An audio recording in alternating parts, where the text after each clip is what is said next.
Él no esperaba que yo saliera de bañarme. Entraba. La puerta no tenía cerrojo y con aquella voz helada decía las palabras que me atormentan hasta hoy. No voy a parar hasta que quedes embarazada. Durante años, el agua caliente de la regadera se congelaba en mi piel cuando escuchaba aquellos pasos en el pasillo. Buenas tardes, mis queridos. Qué bendición poder platicar con ustedes hoy. Soy Refugio Martínez Solano, tengo 73 años. Nací en Cuautla, Morelos, pero ahora vivo aquí en Cuernavaca, cerquita del lago de Tequesquitengo. Mucha gente me dice Doña Refu, pero mis nietecitos me llaman Cookies. Y ustedes también pueden llamarme así, ¿saben? Hoy desperté tempranito, como siempre lo hago. Hay quien dice que los viejitos no duermen bien, pero yo digo que simplemente aprovechamos mejor el día, ¿no es cierto? Preparé mi café de olla bien cargadito, con piloncillo y canela, como a nosotros los morelenses nos gusta. Después, le hice unos frijoles refritos a mi Leopoldo, mi compañero desde hace tantas décadas. Un hombre bueno, gracias a Dios. Mientras bordo, miro por la ventana hacia el cielo de Cuernavaca. A veces, cuando el clima está despejado, alcanzo a ver un pedacito del lago allá a lo lejos. El agua siempre me recuerda tantas cosas, no todas buenas, debo confesar. El agua puede parecer tranquila por encima, pero nadie sabe lo que corre en las profundidades, ¿verdad?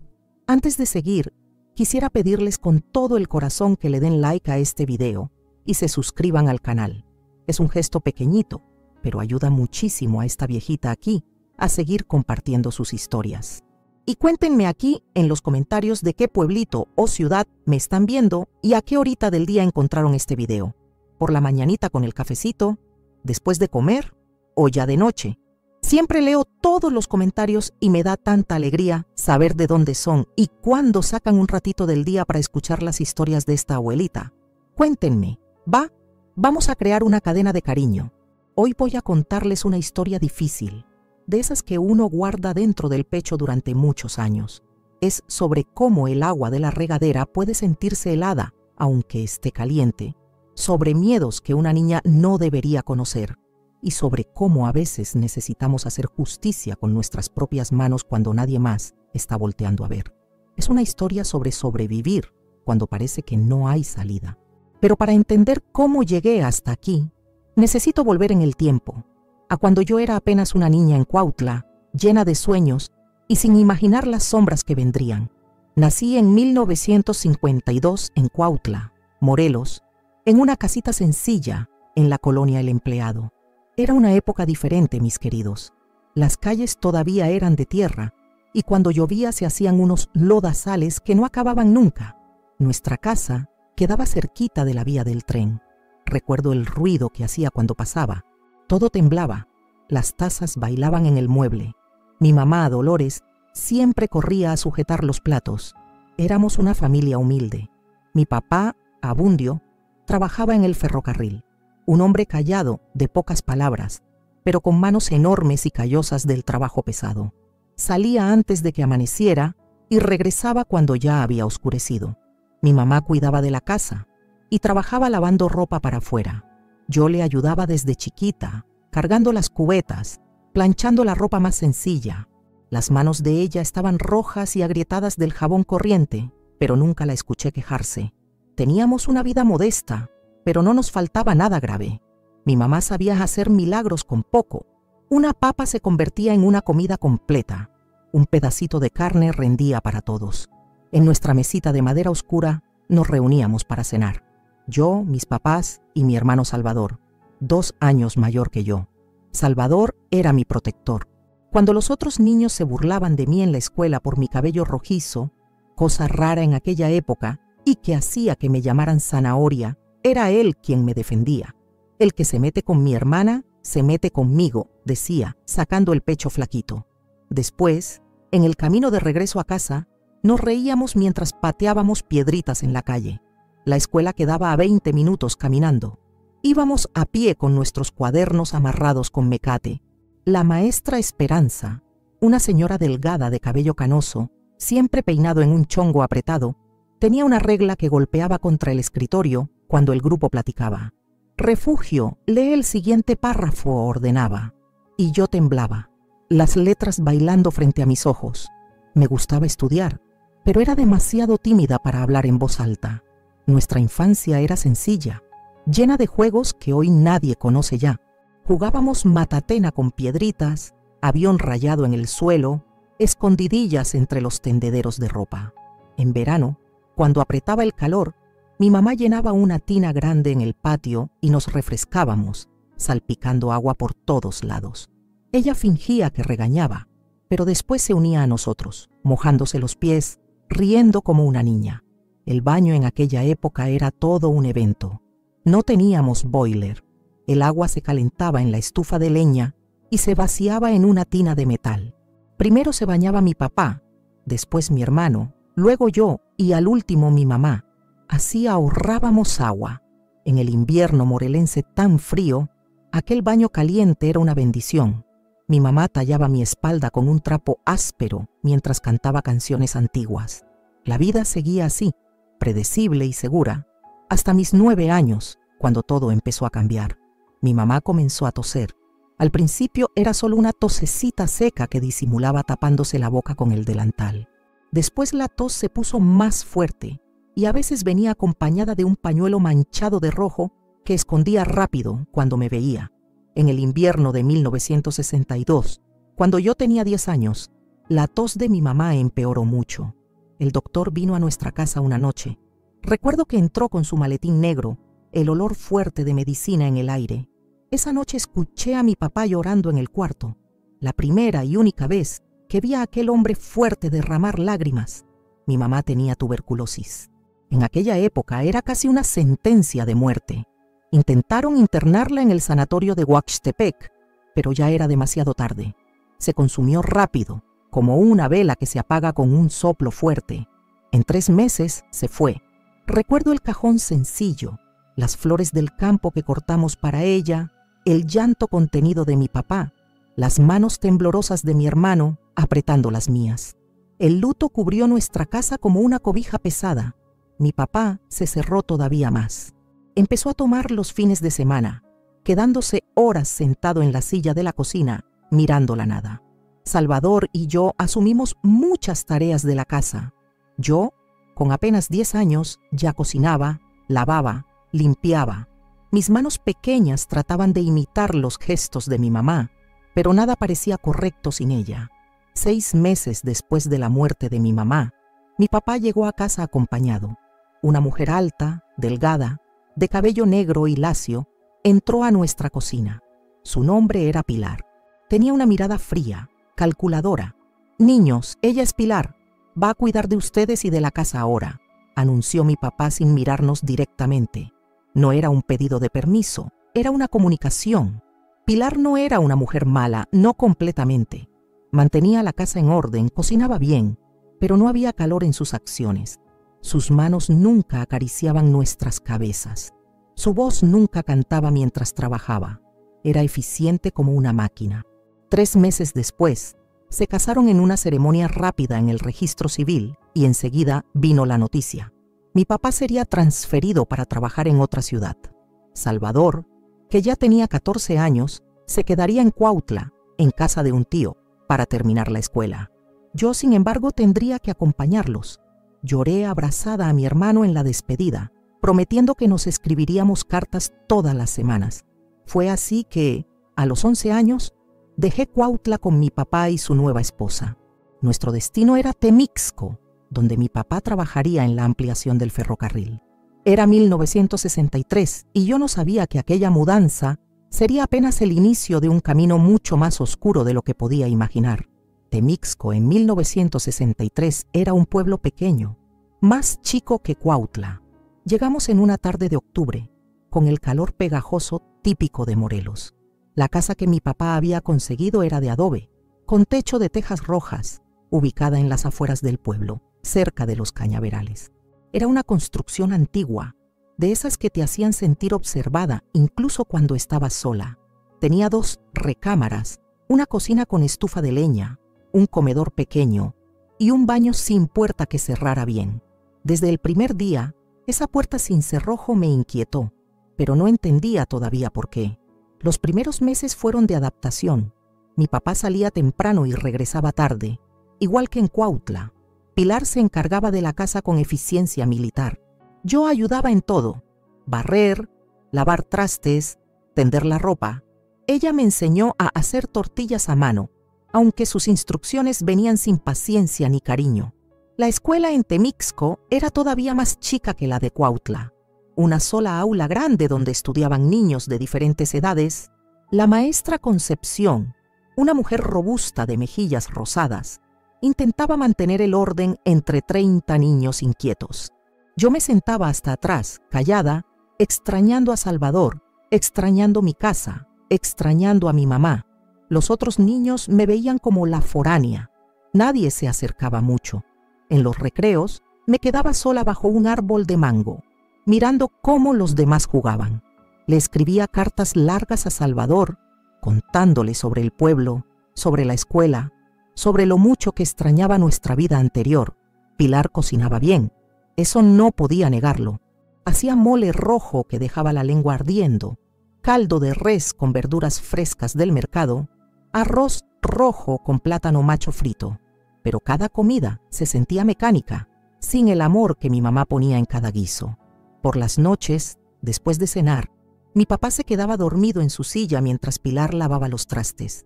Yo hacía mis tareas de la escuela en la mesa del comedor, bajo la luz tenue de un foco pelón que colgaba del techo. Todo parecía normal, predecible, seguro. Hasta que llegó él. Una tarde de marzo de 1964, cuando yo tenía 11 años recién cumplidos, escuché a Pilar platicando con mi papá sobre su hermano mayor. Ramiro se llamaba. Había estado trabajando en el norte, en Sonora, y vendría a quedarse con nosotros una temporada mientras encontraba trabajo en la zona. Es buen hombre, decía Pilar. Ayudará con los gastos de la casa y puede hacer trabajos de carpintería para ganar extra. Mi papá asintió, distraído como siempre, más interesado en su tequila que en las decisiones domésticas. Ramiro Ochoa llegó un sábado por la tarde. Era un hombre alto, corpulento, de unos 40 y tantos años. Tenía el cabello negro engominado hacia atrás, bigote grueso y una sonrisa que no llegaba a los ojos. Traía una maleta vieja de cuero y un costal con herramientas de carpintero. «Mira, Refugio, él es tu tío Ramiro», dijo Pilar presentándomelo. Extendió su mano grande y callosa hacia mí. La estreché brevemente, sintiendo un escalofrío inexplicable. «Mucho gusto, sobrinita», dijo con voz ronca. «Vamos a llevarnos muy bien, ya verás». Instalaron a Ramiro en un cuartito que había en el patio trasero, originalmente usado para guardar leña y herramientas. Mi papá y él lo limpiaron. Pusieron un catre viejo, una silla y una lámpara de petróleo. Ramiro parecía satisfecho con el arreglo. Los primeros días fueron normales. Ramiro salía temprano a buscar trabajo, regresaba por las tardes, cenaba con nosotros y se retiraba a su cuarto.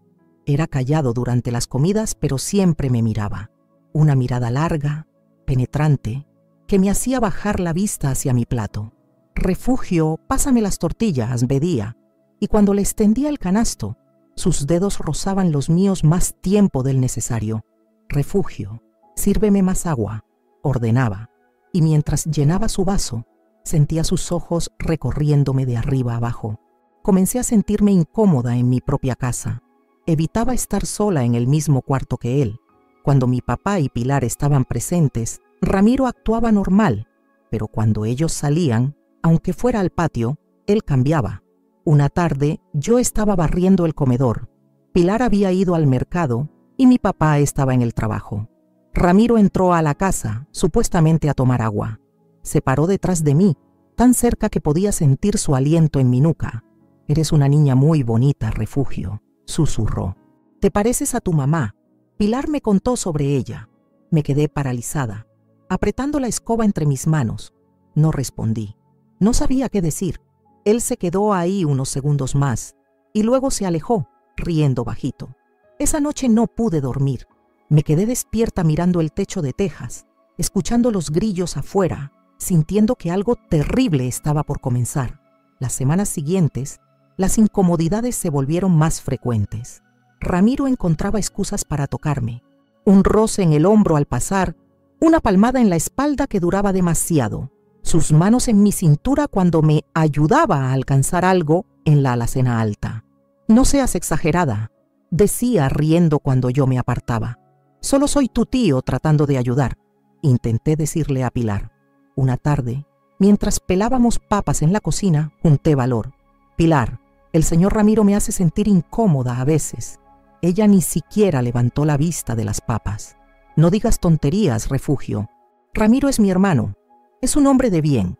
Si es amable contigo, deberías estar agradecida en lugar de inventar cosas. Su tono dejaba claro que la conversación había terminado.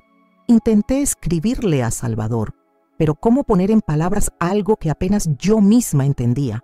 ¿Cómo explicar la sensación de peligro sin tener pruebas concretas? Guardé esas cartas sin terminar en un cajón. El baño se convirtió en mi mayor terror. Como la puerta no tenía cerrojo, siempre tenía miedo de que alguien entrara. Empecé a bañarme rapidísimo, con el corazón latiendo fuerte, los oídos atentos a cualquier sonido. Una noche de abril, después de cenar, fui a bañarme. El agua estaba caliente. El vapor llenaba el cuartito pequeño. Me estaba enjuagando el cabello cuando escuché la puerta abrirse. Era Ramiro.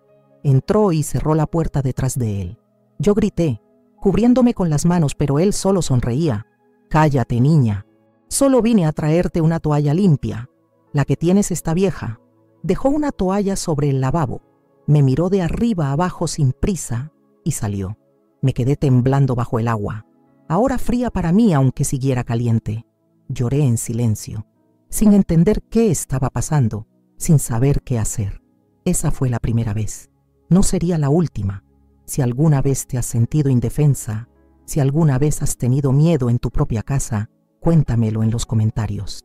A veces, compartir nuestras experiencias ayuda a otros a sentirse menos solos y más valientes para buscar ayuda. Los meses que siguieron fueron una pesadilla que se repetía con variaciones terribles. Ramiro había encontrado trabajo como carpintero en un taller del pueblo, pero sus horarios eran irregulares. A veces salía temprano, a veces se quedaba en casa hasta tarde. Yo nunca sabía cuándo estaría ahí, y esa incertidumbre me mantenía en un estado constante de alerta. El patrón era siempre el mismo.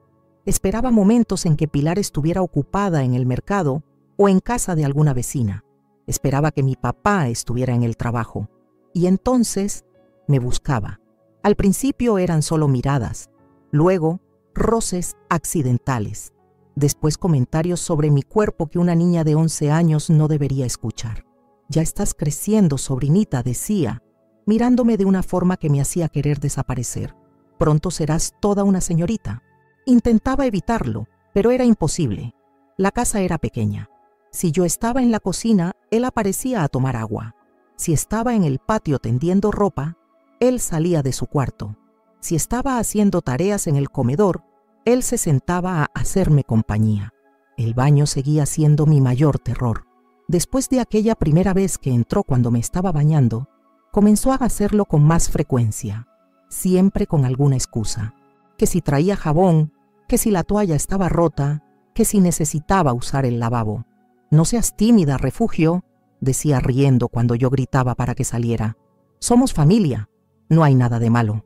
Empecé a bañarme vestida, solo quitándome la ropa en el último segundo, enjuagándome lo más rápido posible y vistiéndome todavía mojada. Pero incluso eso no era suficiente. Él siempre encontraba la manera de entrar, de mirar, de quedarse ahí parado mientras yo temblaba de miedo y vergüenza. Una tarde de mayo, las cosas empeoraron. Yo estaba sola en casa. Pilar había ido a Cuautla a visitar a una prima y mi papá trabajaba. Ramiro había dicho que saldría al taller, pero regresó temprano. Yo estaba en mi recámara, cambiándome de ropa después de ayudar a limpiar el patio. Tenía puesta solo mi combinación cuando la puerta se abrió. Era él. «Ramiro, sal de aquí», dije, tratando de sonar firme aunque mi voz temblaba. Él cerró la puerta detrás de él. Mi corazón comenzó a latir tan fuerte que pensé que se me saldría del pecho. «Tranquila, sobrinita. Solo quiero platicar contigo. Siempre estás huyendo de mí». Se sentó en mi cama, bloqueando la única salida de la habitación. Yo me quedé parada en una esquina, apretando mi vestido contra mi pecho. «No me gusta que me tengas miedo», continuó con esa voz falsa como si fuera razonable. «Soy tu tío, te quiero. Solo quiero que nos llevemos bien. Se levantó y caminó hacia mí. Yo retrocedí hasta que mi espalda tocó la pared. No había a dónde más ir. Extendió su mano y tocó mi cabello. Yo aparté la cara, cerrando los ojos fuerte. «Eres tan bonita», susurró. «Con ese cabello rojizo, esos ojos, vas a romper muchos corazones cuando crezcas». Su mano bajó de mi cabello a mi mejilla, luego a mi cuello. Yo estaba paralizada. No podía moverme, no podía gritar, no podía hacer nada. «Tío, por favor, déjame en paz», logré decir con un hilo de voz. Él rió, una risa baja, cruel. «¿Dejar en paz? Pero si no estoy haciendo nada malo, solo aprecio lo linda que eres». Su mano seguía bajando. Yo cerré los ojos, las lágrimas corriendo por mis mejillas, y entonces, como un milagro, escuchamos la puerta principal abrirse. Era Pilar, que había regresado antes de lo esperado. Ramiro se apartó de inmediato como si lo hubieran quemado. Me guiñó un ojo y susurró: «Ni una palabra de esto a nadie, Refugio. Nadie te creería de todos modos». Salió de mi cuarto como si nada. Yo me quedé ahí, temblando, llorando en silencio, vistiéndome con manos temblorosas. Esa noche, durante la cena, actué normal. Ramiro también. Platicaba con mi papá sobre su trabajo en el taller, con Pilar sobre los precios en el mercado. Nadie notó que yo apenas probaba mi comida, que mantenía la mirada fija en mi plato, que mis manos temblaban al sostener el vaso de agua. Después de cenar me encerré en mi cuarto. Saqué papel y lápiz e intenté escribirle a Salvador: «Querido hermano, necesito tu ayuda. Algo malo está pasando», pero no pude continuar. ¿Cómo explicarle? ¿Y si no me creía? ¿Y si se lo contaba a mi papá y mi papá tampoco me creía? ¿Y si todo empeoraba? Rompí la carta en pedacitos pequeños y la tiré. Las semanas siguientes, los episodios se hicieron más frecuentes y más atrevidos. Ramiro había perdido el miedo. Sabía que yo no diría nada. Sabía que estaba atrapada. En junio cumplí 12 años. No hubo celebración, solo una pequeña tarta que Pilar compró en la panadería del pueblo. Ramiro me regaló una pulsera de plata barata. «Para mi sobrina favorita», dijo sonriendo frente a todos. «Que seas muy feliz, Refugio». Cuando nadie miraba, se inclinó y me susurró al oído: «Pronto serás toda una mujercita, y yo voy a estar aquí para enseñarte muchas cosas». Esa noche tuve pesadillas. Soñé que me ahogaba, que el agua de la regadera me cubría y no podía respirar, que manos grandes me sostenían bajo el agua mientras yo intentaba gritar. El verano de 1964 fue el más largo y oscuro de mi vida. El calor de Morelos era sofocante, pero yo siempre tenía frío. Frío en el alma, frío en los huesos, frío que ninguna cobija podía calentar. Ramiro continuaba con su rutina de acoso, siempre en momentos en que estábamos solos, siempre con cuidado de no dejar marcas visibles, siempre con amenazas veladas de que si yo decía algo, nadie me creería, que me meterían a un orfanato, que mi papá me odiaría por causar problemas. Y yo le creía. Era una niña de 12 años, sin mamá, con un papá ausente emocionalmente, con una madrastra indiferente, a quien podía recurrir. En julio llegó una carta de Salvador. Hablaba de su vida en Cuautla, de la escuela, de que ya casi terminaba la secundaria, de que extrañaba platicar conmigo. Al final escribió algo que me rompió el corazón. «Refugio, en tus cartas siento que algo no está bien. Si necesitas hablar de algo, sabes que siempre puedes confiar en mí. Soy tu hermano y te protegeré siempre». Lloré leyendo esas palabras. Quería contarle todo, gritarle que me salvara, que me sacara de ahí. ¿Pero cómo? Él era solo un muchacho de 14 años. No podía hacer nada. Le respondí una carta llena de mentiras. «Todo está bien, hermano. Extraño Cuautla y te extraño a ti, pero estoy bien. La escuela es buena. Pilar cocina rico, papá trabaja mucho. No te preocupes por mí». Una mentira tras otra tras otra. Agosto llegó con lluvias torrenciales. Las tardes se llenaban de truenos y relámpagos. Yo amaba la lluvia porque significaba que Ramiro se quedaba en su cuarto del patio y no entraba a la casa tanto. Pero incluso en los días de tormenta, él encontraba la manera. Una tarde, mientras llovía a cántaros, yo estaba en la cocina ayudando a Pilar a preparar la cena. Mi papá no había llegado todavía del trabajo. Ramiro entró empapado, diciendo que necesitaba cambiarse de ropa. «Refugio, tráeme una toalla de tu cuarto», ordenó. «Las del baño están mojadas». Miré a Pilar esperando que ella dijera algo, que ella fuera por la toalla, que ella notara la incomodidad en mis ojos, pero solo dijo: «Ándale, niña, no lo hagas esperar». Fui a mi cuarto con las piernas temblando. Saqué una toalla del ropero. Cuando me di vuelta, él estaba en la puerta de mi cuarto bloqueando la salida. Cerró la puerta detrás de él. El sonido de la lluvia afuera era tan fuerte que nadie podría escuchar si yo gritaba. «Gracias, sobrinita», dijo, quitándose la camisa mojada. Quedó ahí parado con el torso desnudo mirándome. «Dame la toalla y vete», logré decir. «¿Por qué tanta prisa? Pilar está ocupada en la cocina. Tu papá no ha llegado. Podemos platicar un ratito». Se acercó. Yo retrocedí hasta chocar con la cama. «Por favor, tío Ramiro, déjame salir». «Todavía no», dijo, su voz ahora más dura, sin la falsa dulzura de siempre.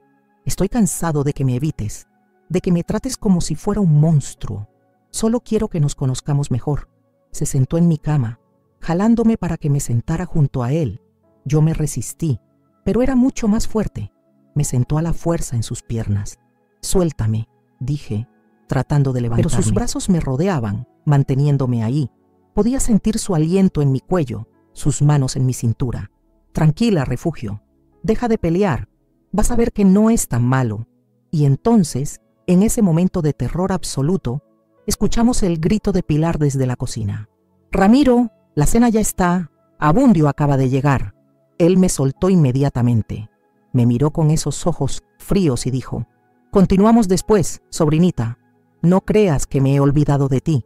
Salió de mi cuarto como si nada hubiera pasado. Yo me quedé ahí sentada en mi cama, temblando, con ganas de vomitar, sintiendo que el mundo entero se caía a pedazos a mi alrededor. Esa noche, mientras todos dormían, tomé una decisión. Tenía que encontrar una manera de salir de ahí, antes de que fuera demasiado tarde. Antes de que él cumpliera las promesas oscuras que hacía con cada mirada, con cada roce, con cada amenaza susurrada. No sabía cómo, pero tenía que escapar. Si has sentido alguna vez que no hay salida, que estás atrapada en una situación que no puedes controlar, cuéntamelo en los comentarios. Tu historia puede darle fuerzas a alguien que está pasando por lo mismo ahora mismo y que necesita saber que no está sola. Septiembre de 1964 llegó con un calor que no daba tregua. Yo había cumplido 12 años y medio y la situación en casa se había vuelto insoportable. Ramiro ya no se molestaba en ser discreto. Sus miradas, sus comentarios, sus tocamientos se habían vuelto rutinarios, predecibles, aterradores. El baño seguía siendo la peor parte. Cada vez que necesitaba bañarme, mi corazón comenzaba a latir rápido. Revisaba si Ramiro estaba en casa. Escuchaba sus movimientos. Trataba de calcular el momento perfecto en que estaría ocupado o fuera. Pero él siempre sabía, siempre esperaba, siempre aparecía. Una tarde de ese septiembre, todo cambió. Yo estaba en la regadera, el agua caliente cayendo sobre mí, cuando escuché la puerta abrirse. Ya no me sobresaltaba como antes. Ya sabía que era él. «Refugio, necesito entrar», dijo con esa voz que ya no fingía ser amable. «Estoy bañándome. Sal, por favor». «No voy a salir. Es mi casa también». Entró completamente y cerró la puerta detrás de él.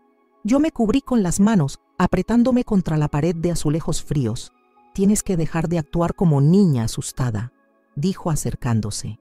«Ya no eres una niña. Tu cuerpo está cambiando, lo he visto». Las lágrimas se mezclaban con el agua de la regadera. Yo temblaba, no de frío, sino de terror absoluto. «Tío, por favor». «Cállate», interrumpió, su voz ahora dura, amenazante. «Y deja de llamarme tío. No soy tu tío de verdad. Soy el hermano de la mujer que tu papá se casó. No compartimos sangre». Se acercó más. Yo cerré los ojos, deseando desaparecer, deseando que la tierra me tragara, deseando estar muerta. Su mano tocó mi hombro. Yo me encogí. «Mira, Refugio, esto puede ser difícil o puede ser fácil. Depende de ti. Yo no voy a parar. Ya decidí que tú serás mía y va a pasar tarde o temprano». Abrí los ojos y lo miré. Por primera vez, vi su verdadero rostro. No era el rostro del tío amable que fingía ser frente a mi papá. Era el rostro de un depredador, de un monstruo que había estado esperando el momento correcto para atacar. «No voy a parar hasta que quedes embarazada», dijo con una frialdad que me heló la sangre. «Así te quedarás aquí para siempre conmigo. No podrás ir a ningún lado. Serás completamente mía». Esas palabras, esa amenaza, se grabaron en mi mente como hierro al rojo vivo. «No voy a parar hasta que quedes embarazada». Cerré la llave del agua, tomé mi toalla y salí corriendo de ahí, pasando junto a él, sin importarme que me viera. Corrí a mi cuarto, me encerré y lloré hasta que no quedaron más lágrimas. Esa noche no cené. Le dije a Pilar que me dolía el estómago. Ella apenas me miró. «Entonces vete a dormir temprano», dijo sin interés. Me acosté en mi cama, mirando el techo, pensando en las palabras de Ramiro. «No voy a parar hasta que quedes embarazada». ¿Qué significaba eso exactamente? Yo era una niña de 12 años en 1964, en un pueblo pequeño de Morelos. Nadie nos había explicado nada sobre sexo, sobre embarazos, sobre lo que los hombres podían hacerle a las mujeres, pero algo en mi instinto sabía que era algo terrible, algo que me destruiría completamente. Esa noche tomé una decisión. Tenía que hablar con mi papá. No importaba si me creía o no, no importaba si se enojaba, no importaba qué pasara. Tenía que intentarlo. Al día siguiente, esperé hasta que Pilar saliera al mercado y Ramiro estuviera en el taller. Mi papá había regresado temprano del trabajo porque no se sentía bien. Estaba sentado en la sala, leyendo el periódico. Me acerqué con el corazón latiéndome tan fuerte que pensé que podría escucharlo. «Papá, necesito hablar contigo». Él bajó el periódico y me miró. Sus ojos estaban cansados, distantes como siempre. «¿Qué pasa, Refugio?». Me senté en el sillón frente a él, tratando de encontrar las palabras correctas. «Es sobre el tío Ramiro». Su expresión no cambió. «¿Qué pasa con Ramiro?». Él me hace sentir incómoda, papá. Me dice cosas, me toca. Entra al baño cuando me estoy bañando. Esperé su reacción. Esperé que se enojara, que se levantara, que me protegiera como un padre debería hacer. Pero no pasó nada de eso. Mi papá suspiró, como si le estuviera causando un problema innecesario. «Refugio, Ramiro es el hermano de Pilar. Vive aquí porque nos ayuda con los gastos de la casa. No puedo simplemente echarlo porque tú te sientes incómoda». «Pero papá, él entra al baño cuando me estoy bañando. Me dice cosas horribles. Me amenaza. Ramiro es un hombre mayor, acostumbrado a vivir solo. Probablemente no se da cuenta de que te incomoda. Además, eres una niña. No puedes estar inventando cosas graves sobre un hombre adulto. ¿Sabes el problema que causarías?». Mis ojos se llenaron de lágrimas. «No estoy inventando nada, papá. Por favor, créeme. Tengo miedo de él». Mi papá levantó el periódico nuevamente, terminando la conversación. «Eres muy dramática, Refugio. Igual que tu madre. Siempre exagerando todo. Deja de inventar historias y vete a ayudar a Pilar cuando regrese del mercado». Me quedé ahí sentada unos segundos más, sin poder creer lo que acababa de pasar. Mi papá no me había creído. Peor aún, me había acusado de inventar, de exagerar, de causar problemas. Me levanté y fui a mi cuarto. Me senté en mi cama y miré por la pequeña ventana hacia el cielo de Temixco. En ese momento entendí algo fundamental. Estaba completamente sola. No había nadie que fuera a salvarme. Si quería escapar de esto, tendría que hacerlo yo misma. Pero ¿cómo? Era una niña de 12 años, sin dinero, sin a dónde ir, atrapada en una casa con un monstruo y rodeada de adultos que no querían ver la verdad. Los días siguientes fueron aún peores. Ramiro, de alguna manera, había descubierto que hablé con mi papá. No sé si Pilar escuchó algo y se lo contó, o si mi papá le dijo algo, pero él lo sabía. Una noche, después de cenar, cuando yo iba hacia mi cuarto, Ramiro me bloqueó el paso en el pasillo. «Oí que fuiste a quejarte con tu papá», dijo con una sonrisa cruel. No respondí. Traté de pasar junto a él, pero me agarró del brazo. «¿Y qué pasó, sobrinita? ¿Te creyó? Vino a defenderme. Me corrió de la casa». Su risa fue baja, siniestra. «Nadie te cree, Refugio, y nadie te creerá, porque eres una niña mentirosa, dramática, que inventa cosas para llamar la atención. Eso es lo que todos piensan. Me soltó bruscamente y se alejó. Esa noche, acostada en mi cama, tomé otra decisión. Si nadie me iba a salvar, si mi papá no me protegía, si Pilar fingía no ver nada, entonces yo tenía que encontrar la manera de protegerme. Empecé a planear. Con la mente de una niña de 12 años aterrorizada, empecé a pensar en opciones. Podía huir. ¿Pero a dónde? No tenía dinero para un camión a Cuautla. No sabía si Salvador podría ayudarme. Su tío tal vez no me dejaría quedarme ahí. Y mi papá me buscaría, me traería de vuelta, y todo sería peor. Podía contarle a alguien en el pueblo.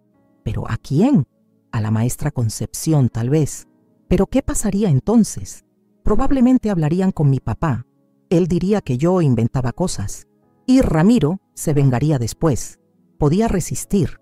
Podía intentar evitarlo, esconderme, no estar nunca sola. Pero eso ya lo estaba haciendo y no funcionaba. Él siempre encontraba el momento, siempre encontraba la manera. O podía. No. Ese pensamiento era demasiado oscuro, demasiado terrible. Pero ahí estaba, susurrando en el fondo de mi mente. Podía hacer que él se fuera, permanentemente. Sacudí la cabeza ahuyentando ese pensamiento. Era una niña. No podía pensar en esas cosas. Pero el pensamiento regresaba, noche tras noche, mientras escuchaba sus pasos en el pasillo, mientras sentía su mirada en la mesa del comedor, mientras temblaba en la regadera esperando que la puerta se abriera. Octubre llegó con sus primeras lluvias frías. Yo había adelgazado. Casi no comía. Pilar lo notó, pero no dijo nada más que: «Deja de desperdiciar comida, Refugio. Hay niños que no tienen nada que comer». Mi papá nunca volvió a mencionar nuestra conversación. Actuaba como si nunca hubiera pasado, como si yo nunca le hubiera pedido ayuda, como si su hija no estuviera siendo acosada en su propia casa. Y Ramiro se volvió más audaz. Ya no esperaba a que la casa estuviera vacía. Ahora me tocaba incluso cuando otros estaban cerca. Una mano en mi cintura al pasar junto a mí en la cocina mientras Pilar cocinaba. Un roce en mis piernas bajo la mesa mientras cenábamos. Sabía que nadie diría nada, que nadie haría nada. Una tarde, Pilar me mandó al cuarto de Ramiro en el patio a llevarle su ropa limpia. No quería ir. Le rogué que enviara a alguien más, pero no había nadie más. «Deja de ser tan floja, Refugio. Es solo dejarle su ropa. No te va a comer». Fui con las piernas temblando. Toqué la puerta de madera vieja. No hubo respuesta. Abrí lentamente. Ramiro estaba sentado en su catre, sin camisa, fumando un cigarro. «Pasa, sobrinita. No te quedes ahí parada. Solo vengo a dejar su ropa», dije desde la puerta. «Ponla en la silla y ven aquí un momento. Quiero mostrarte algo». «No, gracias. Tengo que regresar a ayudar a Pilar. Dije que vengas aquí». Su voz ya no era una petición, era una orden.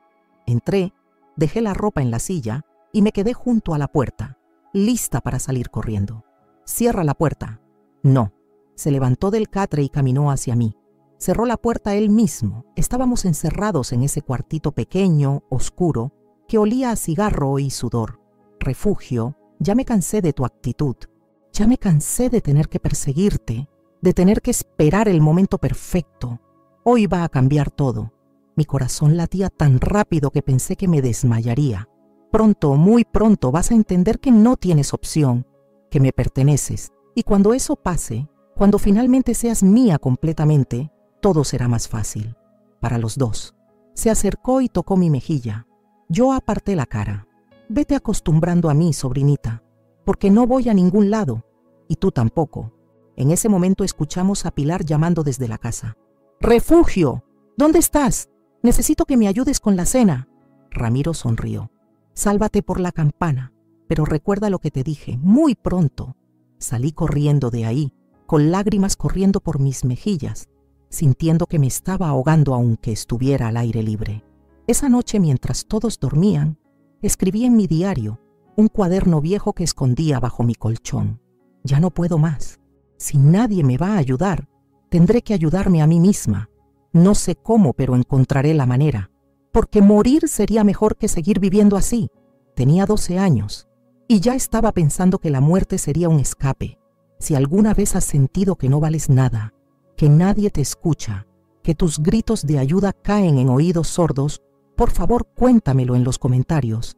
No estás sola, nunca estás sola, y tu vida vale mucho más de lo que el dolor te hace creer. Noviembre de 1964 trajo consigo un frío que calaba hasta los huesos. Las mañanas amanecían con neblina espesa que cubría Temixco como un manto gris. Yo sentía ese mismo frío en mi interior, un frío que ningún suéter podía calentar, ningún café caliente podía derretir. La situación con Ramiro había alcanzado un punto crítico. Ya no se conformaba con miradas, roces o amenazas. Ahora buscaba activamente momentos para estar a solas conmigo, y cuando lo lograba, sus acciones se volvían cada vez más atrevidas, más violentas, más aterradoras. El baño seguía siendo su escenario favorito. Esa puerta sin cerrojo era su entrada libre a mi terror. Yo había intentado de todo: poner una silla contra la puerta, bañarme cuando sabía que él no estaba en casa, incluso bañarme vestida y solo enjuagarme rápido. Nada funcionaba. Una tarde después de la escuela, llegué a casa empapada por la lluvia. Pilar me ordenó que me bañara inmediatamente para no enfermarme. Mi papá aún no llegaba del trabajo. Ramiro estaba en su cuarto del patio, supuestamente descansando. Fui al baño con el corazón en la garganta como siempre. Puse la silla contra la puerta, aunque sabía que era inútil. Me quité la ropa mojada y abrí la llave de la regadera. El agua caliente cayó sobre mi piel fría, pero yo no podía relajarme. Nunca podía relajarme. Estaba enjabonándome cuando escuché el ruido. La silla siendo empujada, la puerta abriéndose, los pasos entrando. ¿Pensaste que una sillita me detendría?, dijo Ramiro, su voz llena de diversión cruel.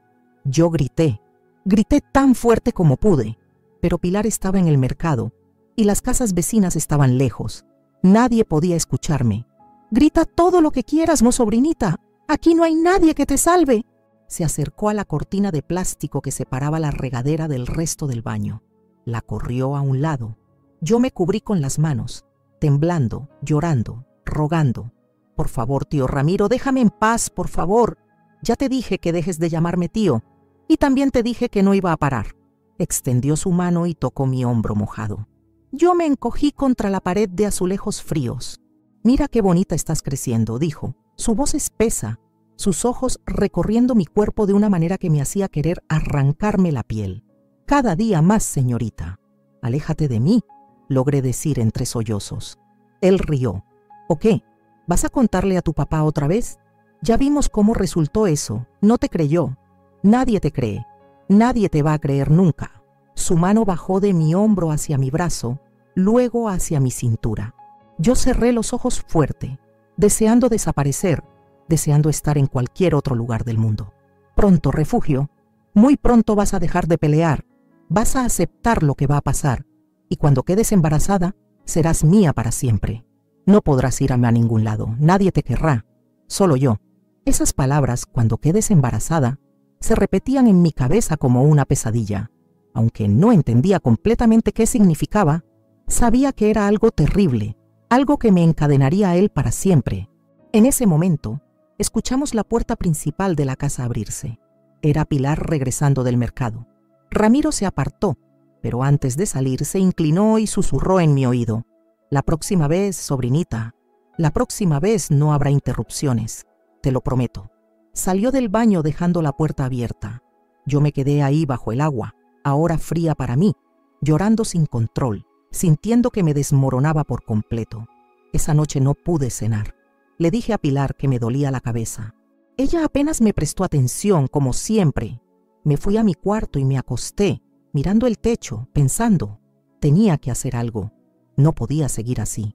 Pero, ¿qué? ¿Qué podía hacer una niña de 12 años contra un hombre adulto que tenía el apoyo silencioso de toda la casa? Recordé las palabras de mi mamá antes de enfermarse. Me había dicho una vez, refugio.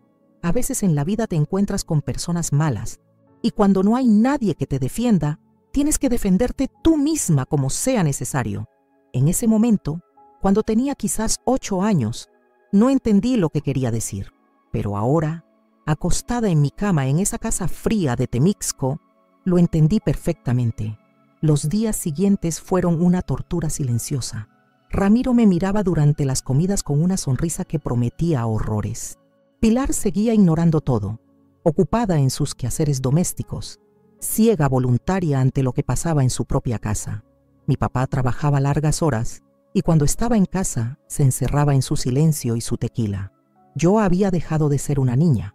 El miedo constante, el acoso incesante, la soledad absoluta me habían robado cualquier inocencia que me quedaba. Ahora solo era una sobreviviente, buscando la manera de seguir viva otro día más. En la escuela la maestra Concepción notó que algo andaba mal. Un día me llamó después de clases. «Refugio, estás muy distraída últimamente. Tus calificaciones han bajado.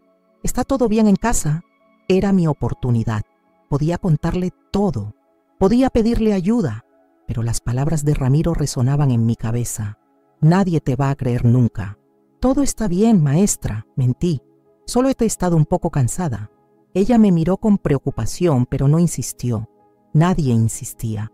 Todos preferían creer que todo estaba bien, porque la verdad era demasiado incómoda, demasiado complicada. Diciembre llegó con sus posadas y villancicos. El pueblo se llenaba de luces y decoraciones navideñas. En nuestra casa, Pilar cocinaba buñuelos y ponche. Mi papá compró un arbolito pequeño que decoramos con esferas viejas.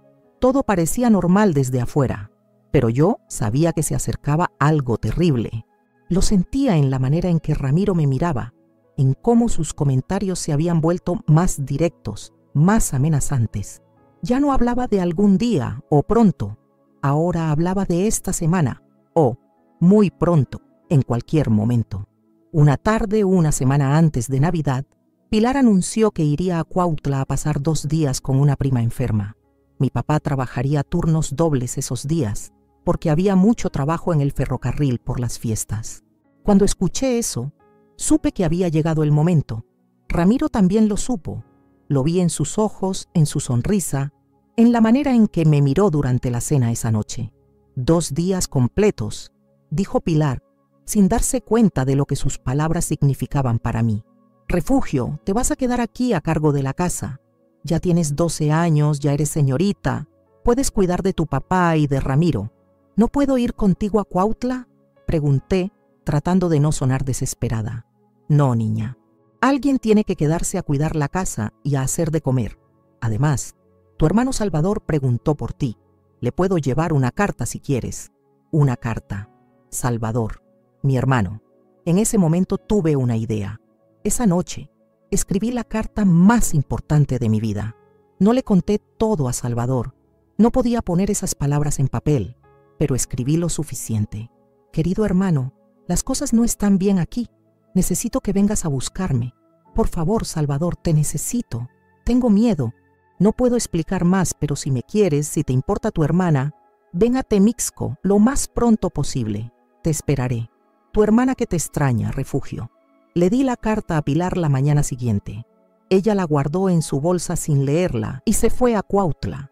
Y yo me quedé sola en la casa con mi papá, que trabajaría hasta tarde, y Ramiro, que me miraba como un lobo mira a un cordero indefenso. El primer día fue tenso. Mi papá salió temprano y regresaría hasta la noche. Yo me encerré en mi cuarto con el pretexto de estar haciendo tareas. Ramiro tocó la puerta varias veces. «Refugio, ábreme. Necesitamos platicar». No abrí. Me quedé callada, conteniendo la respiración, rogando que se cansara y se fuera. Después de un rato, lo escuché alejarse. Suspiré con alivio, pero sabía que era temporal. Sabía que en algún momento tendría que salir, tendría que hacer la comida, tendría que enfrentarlo. Esperé hasta escuchar que salía al pueblo. Solo entonces salí de mi cuarto, corrí a la cocina, preparé frijoles y tortillas rápidamente, dejé todo listo y volví a encerrarme. Cuando mi papá llegó esa noche, cenó lo que había preparado sin hacer preguntas. Ramiro también, y yo comí en mi cuarto sin salir. «Refugio está rara». Escuché que Ramiro le decía a mi papá: «Tal vez está enferma. Debería revisar cómo está». Mi corazón se detuvo, pero mi papá solo gruñó algo ininteligible y se fue a dormir, cansado del trabajo. Esa noche no dormí. Me quedé despierta, escuchando cada ruido, cada crujido de la casa, esperando que Ramiro intentara entrar a mi cuarto. Había puesto mi pequeño ropero contra la puerta, pero sabía que si él realmente quería entrar, lo haría. Las horas pasaron lentamente. Cada minuto parecía una eternidad, pero no pasó nada. Cuando amaneció, respiré aliviada. Un día menos. Solo tenía que sobrevivir un día más hasta que Pilar regresara. Pero el segundo día fue diferente. Mi papá se fue temprano, como siempre. Yo me quedé en mi cuarto, sin salir. No tenía hambre, no podía comer. El miedo me había cerrado el estómago. Alrededor del mediodía, escuché a Ramiro moverse en la casa. Luego, sus pasos acercándose a mi puerta. Tocó. No respondí. Refugio, ábreme. Ya sé que estás ahí. Deja de jugar a las escondidas. Silencio. Si no abres, voy a tirar la puerta.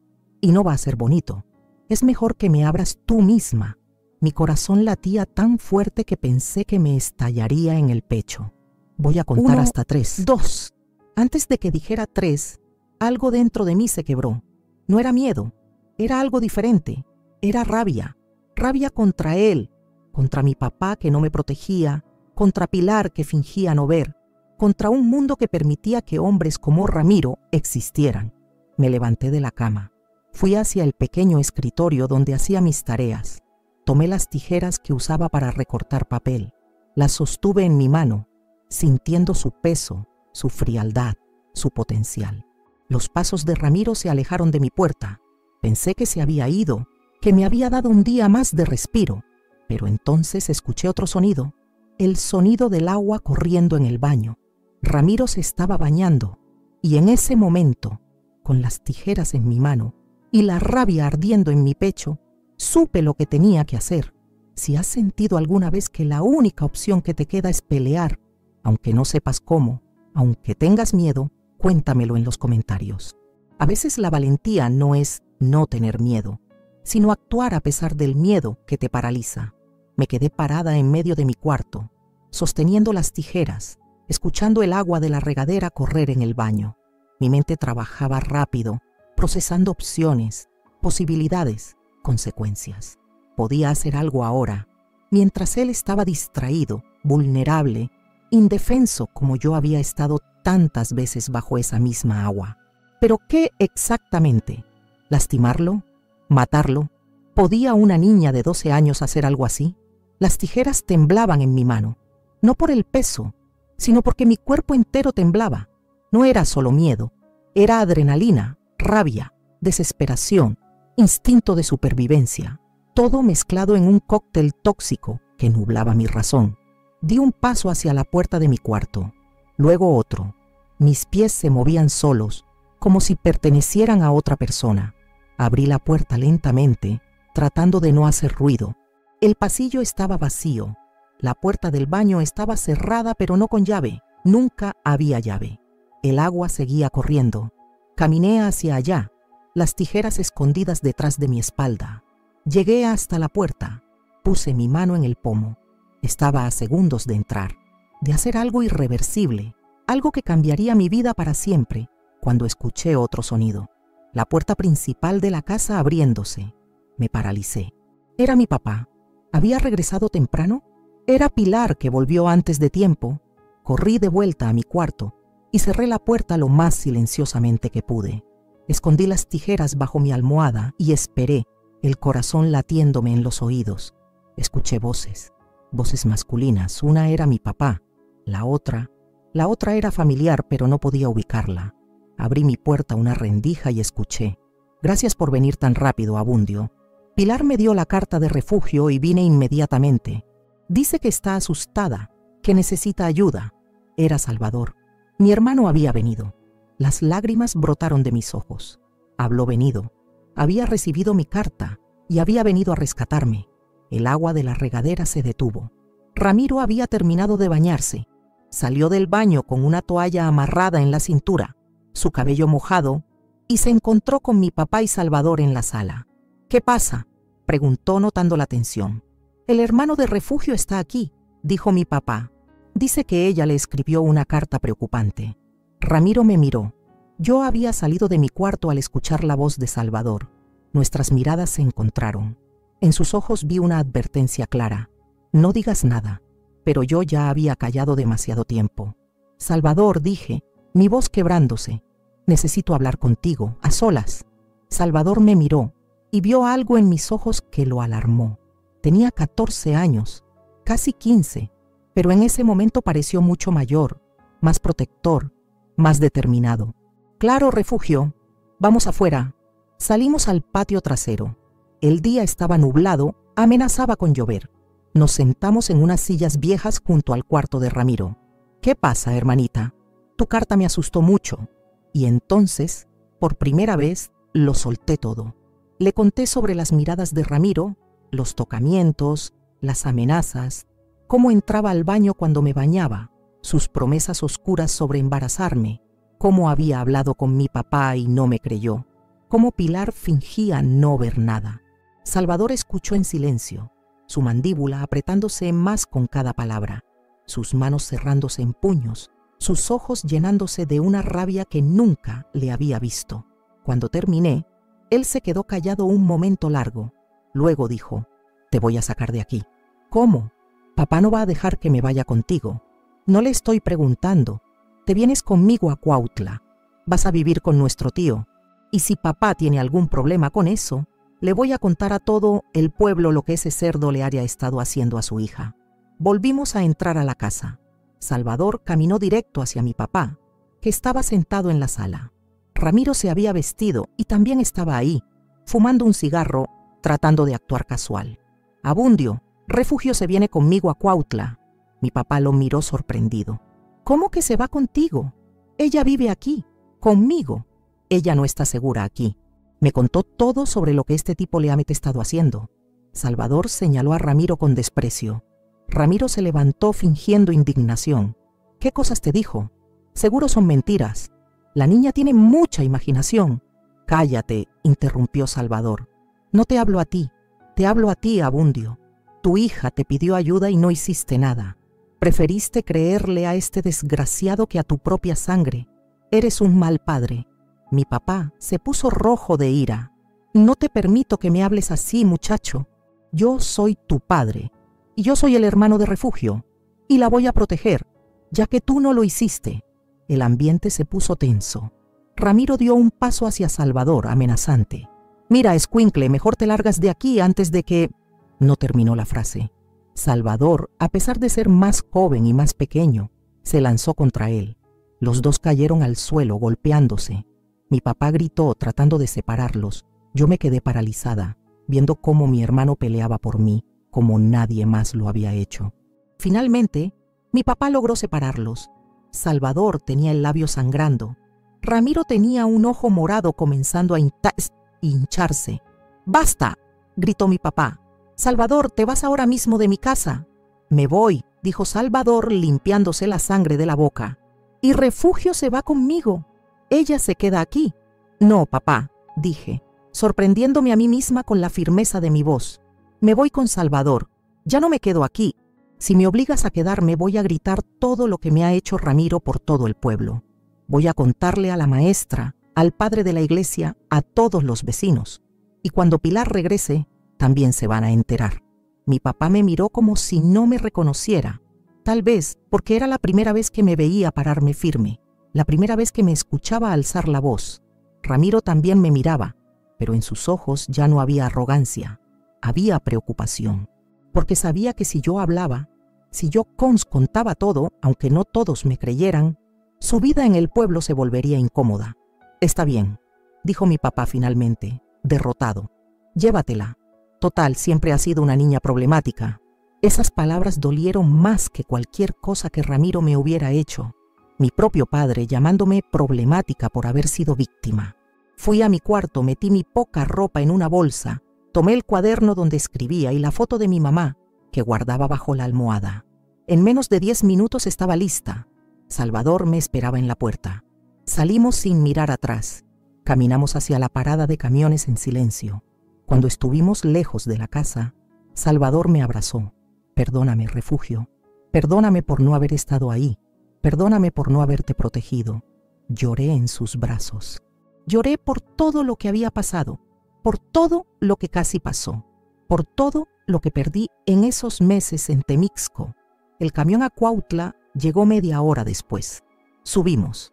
Mientras nos alejábamos de Temixco, miré por la ventana y vi el pueblo desaparecer en la distancia. No sabía qué me esperaba en Cuautla. No sabía si mi tío nos recibiría. No sabía cómo sería mi vida ahora, pero sabía algo con absoluta certeza. Nunca más volvería a ser la niña asustada que callaba su sufrimiento. Nunca más dejaría que nadie me lastimara sin pelear. Había sobrevivido, y eso en ese momento era suficiente. Si alguna vez has tenido que tomar una decisión difícil para salvarte a ti misma, si has tenido que dejar todo atrás para escapar de una situación terrible, cuéntamelo en los comentarios. Tus decisiones valientes pueden inspirar a alguien más que está en esa encrucijada ahora mismo. El camión traqueteaba por la carretera de Temixco a Cuautla. Yo iba sentada junto a la ventana, viendo pasar los campos de caña, las montañas a lo lejos, el cielo cada vez más oscuro amenazando tormenta. Salvador iba a mi lado, callado, su mano sosteniendo la mía con fuerza, como si temiera que si me soltaba, yo desaparecería. En mi regazo llevaba mi bolsa con mis pocas pertenencias. Todo lo que había sido mi vida en Temixco cabía en una bolsa de tela gastada. Ropa, un cuaderno, la foto de mi mamá, nada más. Y sin embargo, al dejar esa casa atrás, sentía que estaba dejando mucho más.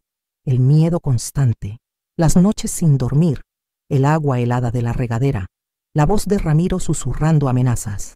¿Estás seguro de que tu tío nos va a recibir?, pregunté finalmente rompiendo el silencio. Salvador me miró y apretó mi mano. Sí, Refugio. Tío Esteban es buena persona. Cuando le cuente lo que pasó, te va a recibir con los brazos abiertos. Y si no, hizo una pausa. Encontraremos otro lugar. Pero no vas a volver allá. Nunca. Las lágrimas volvieron a mis ojos. Mi hermano de 14 años estaba dispuesto a cargar con la responsabilidad de cuidarme, de protegerme, cuando nuestro propio padre había fallado. El viaje duró casi 2 horas. Cuando llegamos a Cuautla ya había oscurecido. Las calles de mi pueblo natal me recibieron con sus olores familiares. Elote asado, pan dulce, el aroma húmedo de la tierra después de la lluvia que finalmente había caído. La casa de tío Esteban quedaba cerca del mercado, en una calle angosta con casas de adobe pintadas de colores brillantes. Salvador tocó la puerta de madera verde. Esperamos. Se escucharon pasos adentro y la puerta se abrió. Tío Esteban, hermano menor de mi papá, era un hombre bajo y robusto, con bigote canoso y ojos amables. Nos miró sorprendido. Salvador, Refugio, ¿qué hacen aquí a estas horas? Tío, necesitamos hablar contigo. Es urgente. Nos hizo pasar. La casa era pequeña pero acogedora. Olía a café y a tabaco de pipa. Nos sentó en la sala y se sentó frente a nosotros, esperando. Salvador le contó todo. Yo permanecí callada, mirando mis manos, sintiendo la vergüenza quemar mis mejillas, mientras mi hermano relataba los detalles de mi pesadilla. Cuando terminó, tío Esteban se quedó callado un largo momento, su mandíbula apretada, sus ojos brillantes de ira. Ese hijo de... comenzó, pero se detuvo, respiró hondo. Refugio, mírame. Levanté la vista hacia él. Nada de lo que te pasó es tu culpa. ¿Me escuchaste? Nada. Ese hombre es un depravado, y tu papá es un cobarde por no haberte protegido. Pero aquí estás a salvo ahora. Esta es tu casa mientras la necesites. Esas palabras, esa validación, ese creer en mí sin cuestionamientos, abrieron una compuerta en mi interior. Lloré como no había llorado en meses. Lloré por todo. Por mi mamá que había muerto, por mi papá que me había fallado, por los meses de terror en Temixco, por la inocencia que me habían robado. Tío Esteban me abrazó torpemente, sin saber bien qué decir, pero su presencia era suficiente. Salvador también se unió al abrazo. Y ahí, en esa sala pequeña de una casa en Cuautla, rodeada de los únicos hombres en mi vida que habían elegido protegerme, comencé a sanar. Los primeros días fueron de ajuste. Tío Esteban vivía solo desde que su esposa había muerto años atrás. La casa estaba desordenada pero limpia. Me dio el cuarto que había sido de su hija, quien ahora vivía en la Ciudad de México. Aquí puedes quedarte todo el tiempo que necesites, dijo, mostrándome la habitación. Era pequeña, con una cama individual, un ropero viejo, y una ventana que daba al patio trasero donde crecían geranios rojos. Me senté en la cama y miré alrededor. Era la primera vez en meses que me sentía segura en una habitación. La puerta tenía cerrojo. Las ventanas tenían cortinas. Nadie entraría sin permiso. Esa primera noche dormí 11 horas seguidas, sin pesadillas, sin despertarme sobresaltada, sin el terror constante de escuchar pasos acercándose. Cuando desperté, el sol entraba por la ventana y escuché voces en la cocina. Olía a café y a pan dulce. Salvador había pasado la noche ahí también. Estaba en la cocina con tío Esteban, planeando los siguientes pasos. «Buenos días, dormilona», me saludó Salvador cuando entré. Sonreía, pero había preocupación en sus ojos. «¿Cómo dormiste?» «Bien», respondí. Y era verdad. Por primera vez en tanto tiempo, había descansado de verdad. Tío Esteban sirvió café con leche y puso en la mesa conchas recién compradas de la panadería. Nos sentamos los tres y mientras desayunábamos, discutieron mi situación. «Refugio necesita estar inscrita en la escuela aquí en Cuautla», dijo tío Esteban. «Pero para eso necesitamos sus papeles que están con Abundio». «Iré a hablar con él», dijo Salvador. «Le dejaré claro que si intenta traer a Refugio de vuelta, voy a contar toda la historia, a quien sea necesario. También hay que pensar en lo legal», continuó mi tío. «Si Abundio decide pelear por la custodia, no lo hará», interrumpí. Ambos me miraron. «No le importo lo suficiente como para pelear por mí». Vieron cómo reaccionó. «Le doy vergüenza. Le causé problemas con su nueva esposa y su cuñado. Está feliz de que me haya ido». Las palabras dolían al decirlas, pero eran verdad. Mi papá había elegido su comodidad sobre mi seguridad. Había elegido mantener la paz en su casa sobre proteger a su hija. Los días siguientes fueron extraños. Estaba en Cuautla, mi pueblo natal, pero todo se sentía diferente. Yo era diferente. Ya no era la niña que había jugado en estas calles, que había ido a la escuela primaria aquí. Era alguien más, alguien marcada, cambiada, endurecida por el sufrimiento. Salvador cumplió su promesa. Fue a Temixco a confrontar a mi papá. Regresó con mis documentos, algunos libros de la escuela y más ropa. Me contó que mi papá apenas lo había mirado, que había entregado todo sin protestar. ¿Preguntó por mí? No pude evitar preguntar. Salvador dudó, pero decidió decir la verdad. No preguntó. Esa respuesta dolió más de lo que esperaba, pero también trajo claridad. Ya no tenía que cargar con la esperanza de que mi papá cambiara, de que de repente se convirtiera en el padre protector que necesitaba. Podía soltar esa fantasía y empezar a construir mi vida sin él. 2 semanas después de mi llegada a Cuautla, estaba inscrita en la escuela secundaria del pueblo. Era febrero de 1965 y yo tenía 12 años y medio.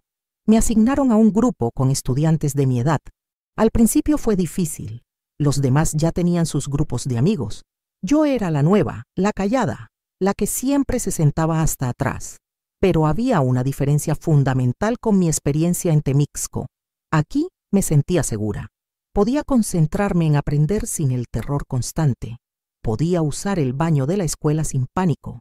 Podía caminar por los pasillos sin sentir miradas depredadoras siguiéndome. En casa de tío Esteban establecimos una rutina. Él trabajaba en una herrería cerca del mercado.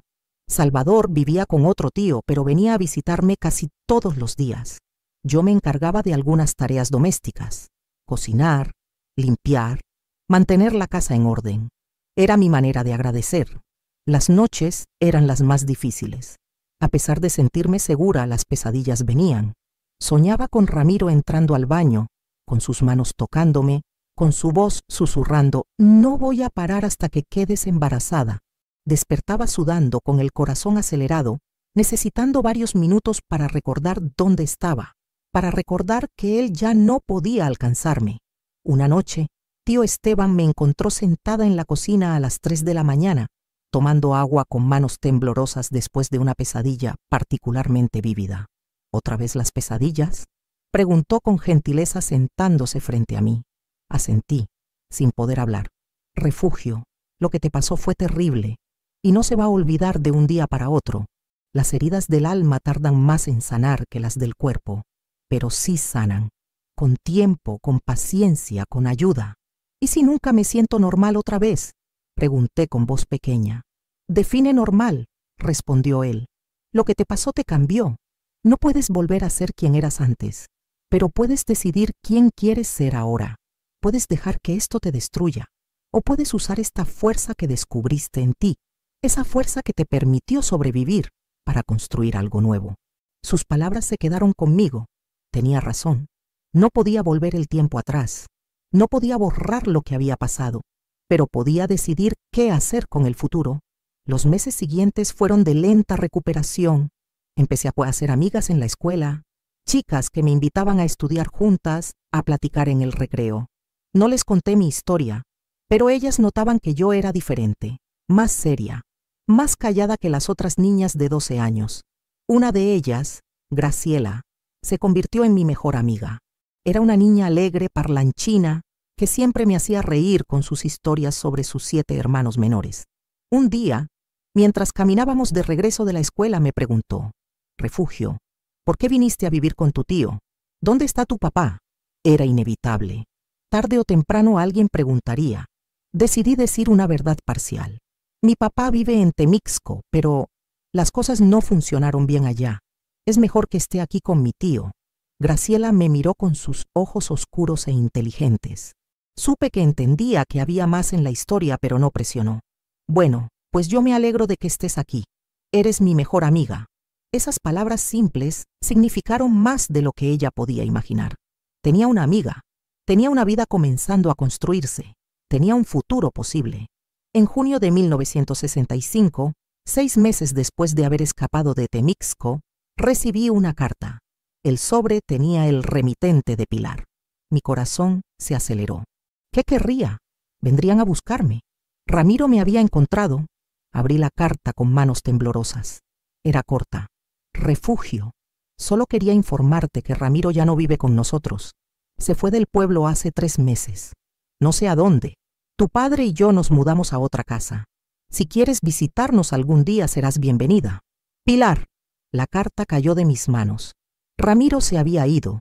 No sabía a dónde, pero se había ido. Una parte de mí sintió alivio. Otra parte sintió rabia porque nunca habría justicia. Nunca pagaría por lo que me hizo. Pero al menos se había ido. Y yo estaba aquí, viva, construyendo una nueva vida. Esa noche escribí una carta que nunca envié. Una carta a Ramiro, diciendo todo lo que nunca pude decirle.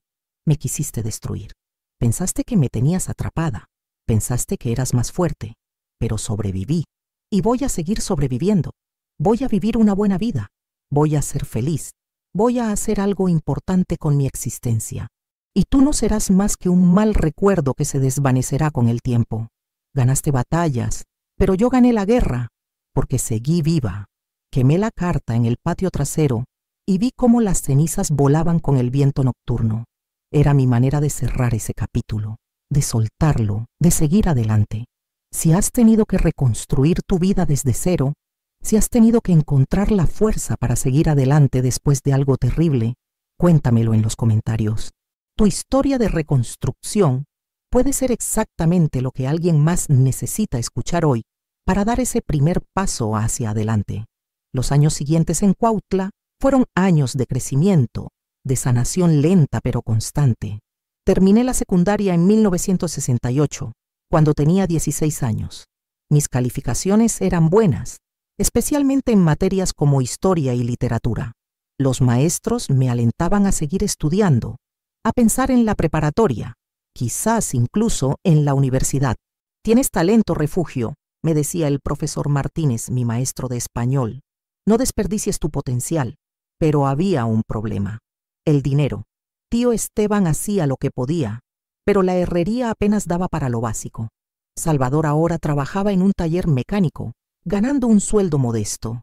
La universidad parecía un sueño imposible para una niña de familia pobre en un pueblo de Morelos en los años 60.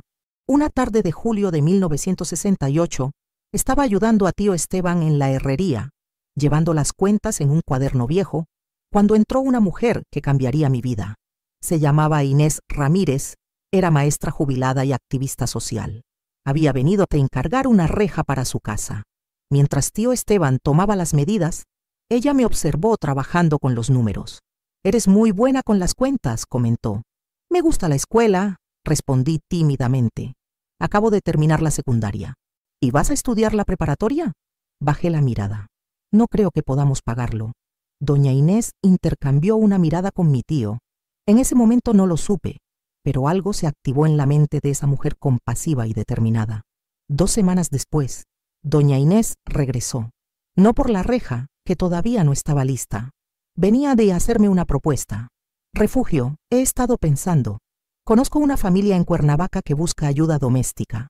Una muchacha que ayude con la limpieza y el cuidado de sus 2 hijos pequeños. A cambio, ofrecen hospedaje, comida y un pequeño salario. Es suficiente para que puedas inscribirte en la preparatoria nocturna de Cuernavaca». Mi corazón comenzó a latir rápido. Cuernavaca, vivir con una familia desconocida. Después de lo que había pasado con Ramiro, la idea de vivir con extraños me aterraba. Doña Inés debió ver el miedo en mis ojos, porque rápidamente añadió: «Son buenas personas, Refugio. Los conozco desde hace años. Don Leopoldo es contador, su esposa Beatriz es enfermera. Tienen 2 niños de 5 y 7 años. Necesitan ayuda, y tú necesitas una oportunidad. Yo personalmente te recomendé. Esa noche hablé con tío Esteban y Salvador. Ambos estaban indecisos. «Es una buena oportunidad», decía tío Esteban. «Pero después de todo lo que pasó, estaría en una ciudad más grande», añadió Salvador, «lejos de nosotros. ¿Y si algo sale mal?». Pero yo, sorprendiéndome a mí misma, sentí una determinación creciendo dentro de mí. «Quiero ir», dije firmemente. «No puedo vivir con miedo para siempre. No todos los hombres son como Ramiro. No todas las familias son como la de papá. Necesito darme esta oportunidad». Así fue como, en agosto de 1968, a mis 16 años, llegué a Cuernavaca. La familia Gutiérrez Molina vivía en una casa bonita en la colonia Vista Hermosa. Don Leopoldo era un hombre serio pero justo. Doña Beatriz era cálida y maternal. Los niños, Carlitos y Miguelito, eran traviesos pero cariñosos. Mi cuarto era pequeño, en la parte trasera de la casa, pero era mío. Tenía cama, escritorio, un pequeño ropero y, lo más importante, tenía cerrojo en la puerta. La primera noche me aseguré de probarlo 3 veces antes de dormir. La rutina era exigente pero manejable. Despertaba a las 6 de la mañana, preparaba el desayuno, llevaba a los niños a la escuela, limpiaba la casa, preparaba la comida. A las 4 de la tarde, doña Beatriz regresaba de su turno en el hospital y me relevaba. Entonces yo tomaba el camión a la preparatoria nocturna, donde estudiaba de 6 a 10 de la noche. Llegaba a casa exhausta, estudiaba un poco más y me dormía cerca de medianoche. Los fines de semana tenía libres las tardes y podía descansar o estudiar. Era agotador, pero por primera vez en mi vida sentía que estaba construyendo algo, no solo sobreviviendo, sino construyendo un futuro. En la preparatoria conocí a otros jóvenes que también trabajaban durante el día y estudiaban de noche. Había meseros, dependientes de tiendas, obreros, empleadas domésticas como yo, todos con sueños más grandes que nuestras circunstancias presentes. Una de mis compañeras era Soledad, una chica de 18 años que trabajaba en una tortillería. Era inteligente, graciosa y tenía planes ambiciosos. «Voy a estudiar Derecho», me dijo un día durante el receso. «Voy a ser abogada y voy a defender a mujeres y niños que nadie más defiende». Sus palabras resonaron en mí. Derecho. Defender a quienes no pueden defenderse. Era como si alguien hubiera encendido una luz en un cuarto oscuro. «Yo también», dije impulsivamente. «Yo también quiero estudiar Derecho». Soledad sonrió. «Entonces lo haremos juntas. Nos apoyaremos mutuamente». Y así nació una amistad que duraría décadas. Los meses en casa de la familia Gutiérrez fueron sanadores de maneras que no esperaba. Don Leopoldo y doña Beatriz me trataban con respeto, como parte de la familia, pero también como empleada. Nunca cruzaron límites, nunca hubo incomodidad. Ver a don Leopoldo interactuar con sus hijos me mostró cómo debía ser un padre, presente, protector, afectuoso pero firme.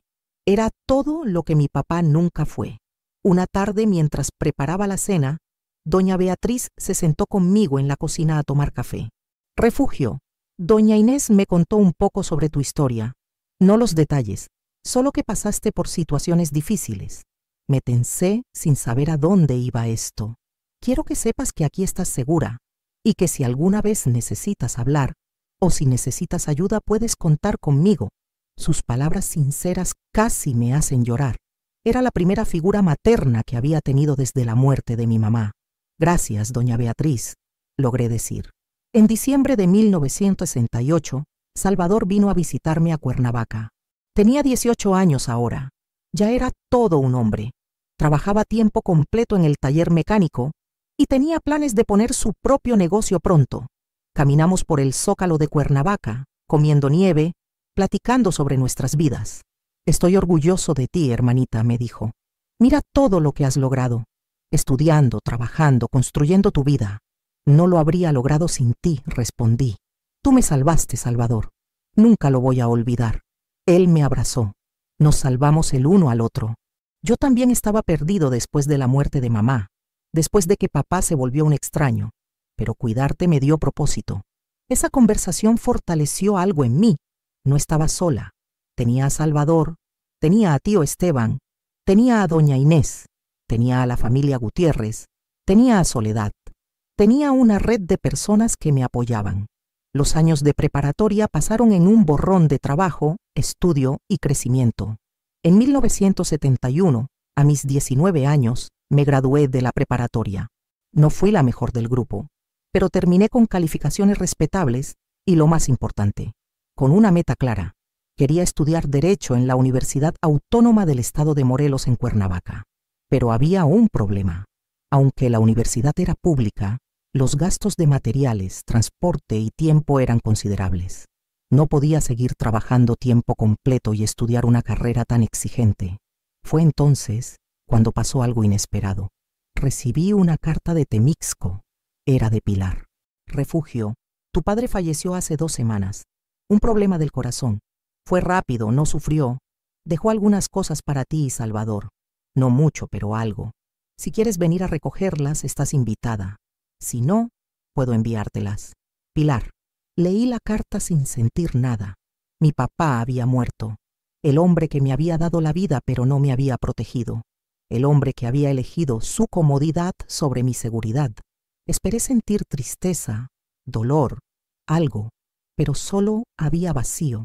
Decidí ir a Temixco, no por él, sino por cerrar ese capítulo completamente. Salvador vino conmigo. Llegamos a la casa donde habíamos vivido, pero ya no era la misma. Pilar nos recibió en la puerta. Había envejecido, su cabello ahora completamente gris. Pasen, dijo sin emoción. Nos dio una caja con las pertenencias de mi papá, ropa vieja, algunas fotos y un sobre con dinero. No mucho, como había dicho Pilar, pero era algo. También hay algo más, dijo Pilar sacando otro sobre. Tu padre escribió esto hace 1 año, cuando supo que estaba enfermo del corazón. Era una carta, para mí. La abrí con manos temblorosas. Refugio, no sé si leerás esto algún día. Probablemente no merezco que lo hagas. Fui un mal padre. Lo sé.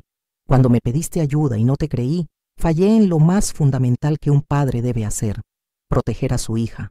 He vivido con esa culpa todos estos años. No espero tu perdón. Solo quiero que sepas que lamento no haber sido el padre que merecías. El dinero que dejo no compensa nada, pero úsalo para tu educación.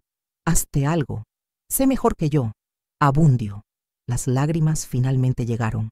No de tristeza por su muerte, sino por todo lo que pudo haber sido y nunca fue, por la relación padre-hija que nunca tuvimos, por las palabras que llegaron demasiado tarde.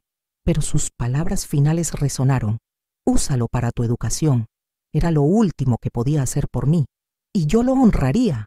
El dinero que dejó, junto con mis ahorros de años trabajando, fue suficiente para inscribirme en la universidad y sostenerme los primeros semestres con un trabajo de medio tiempo. En agosto de 1971, entré a la Facultad de Derecho de la UAEM. Tenía 19 años. Soledad entró conmigo, y juntas comenzamos el camino que nos convertiría en las mujeres que queríamos ser. Si has tenido que perdonar a alguien que te falló profundamente, o si has decidido no perdonar pero sí seguir adelante de todas formas, cuéntamelo en los comentarios. El perdón es complejo y personal, y no hay una sola manera correcta de sanar de las heridas del pasado. La universidad fue un despertar. Por primera vez en mi vida, estaba en un lugar donde mi voz importaba, donde mis opiniones eran escuchadas, donde mi historia, aunque no la compartiera abiertamente, me daba una perspectiva única sobre la justicia y la injusticia. Los primeros semestres fueron brutales. Derecho es una carrera exigente para cualquiera, pero para alguien que trabajaba medio tiempo y venía de circunstancias difíciles, era como escalar una montaña con peso extra en la espalda. Había momentos en que consideraba renunciar, en que el cansancio era tan profundo que apenas podía mantener los ojos abiertos durante las clases. Pero cada vez que pensaba en rendirme, recordaba a la niña de 12 años temblando en la regadera. Recordaba la sensación de impotencia, de no tener a nadie que me defendiera, y me decía a mí misma: estudias para que otras niñas no pasen por lo que tú pasaste. Estudias para ser la voz que te faltó. Soledad y yo nos convertimos en inseparables. Estudiábamos juntas en la biblioteca hasta que cerraban. Nos turnábamos para comprar café barato en el puesto de la esquina. Nos ayudábamos mutuamente a entender conceptos legales complejos. Cuando una de nosotras flaqueaba, la otra la levantaba. En segundo año, tomamos una clase de Derecho Penal con el profesor Guerrero, un abogado veterano con décadas de experiencia. Un día, durante una discusión sobre violencia intrafamiliar, levanté la mano. Profesor, ¿qué pasa cuando una menor denuncia abuso pero nadie le cree? ¿Qué recursos legales tiene? La clase se quedó callada. El profesor me miró con atención. Desafortunadamente, señorita Martínez, en 1972 en México, los recursos son limitados. Las leyes están ahí, pero su aplicación depende mucho de la voluntad de las autoridades de creer a la víctima. Es uno de los grandes problemas de nuestro sistema judicial. Su honestidad, aunque deprimente, me motivó más. Si el sistema estaba roto, entonces necesitaba gente que lo arreglara desde adentro. Después de esa clase, el profesor Guerrero me pidió que me quedara un momento. Señorita Martínez, hizo una pregunta muy específica hoy. ¿Puedo preguntarle por qué le interesa tanto este tema? Dudé, pero algo en sus ojos amables me hizo confiar. Es personal, profesor. Viví una situación así cuando era niña, y nadie me ayudó. Él asintió, sin presionarme por detalles. Entonces tiene exactamente la motivación correcta para estudiar Derecho.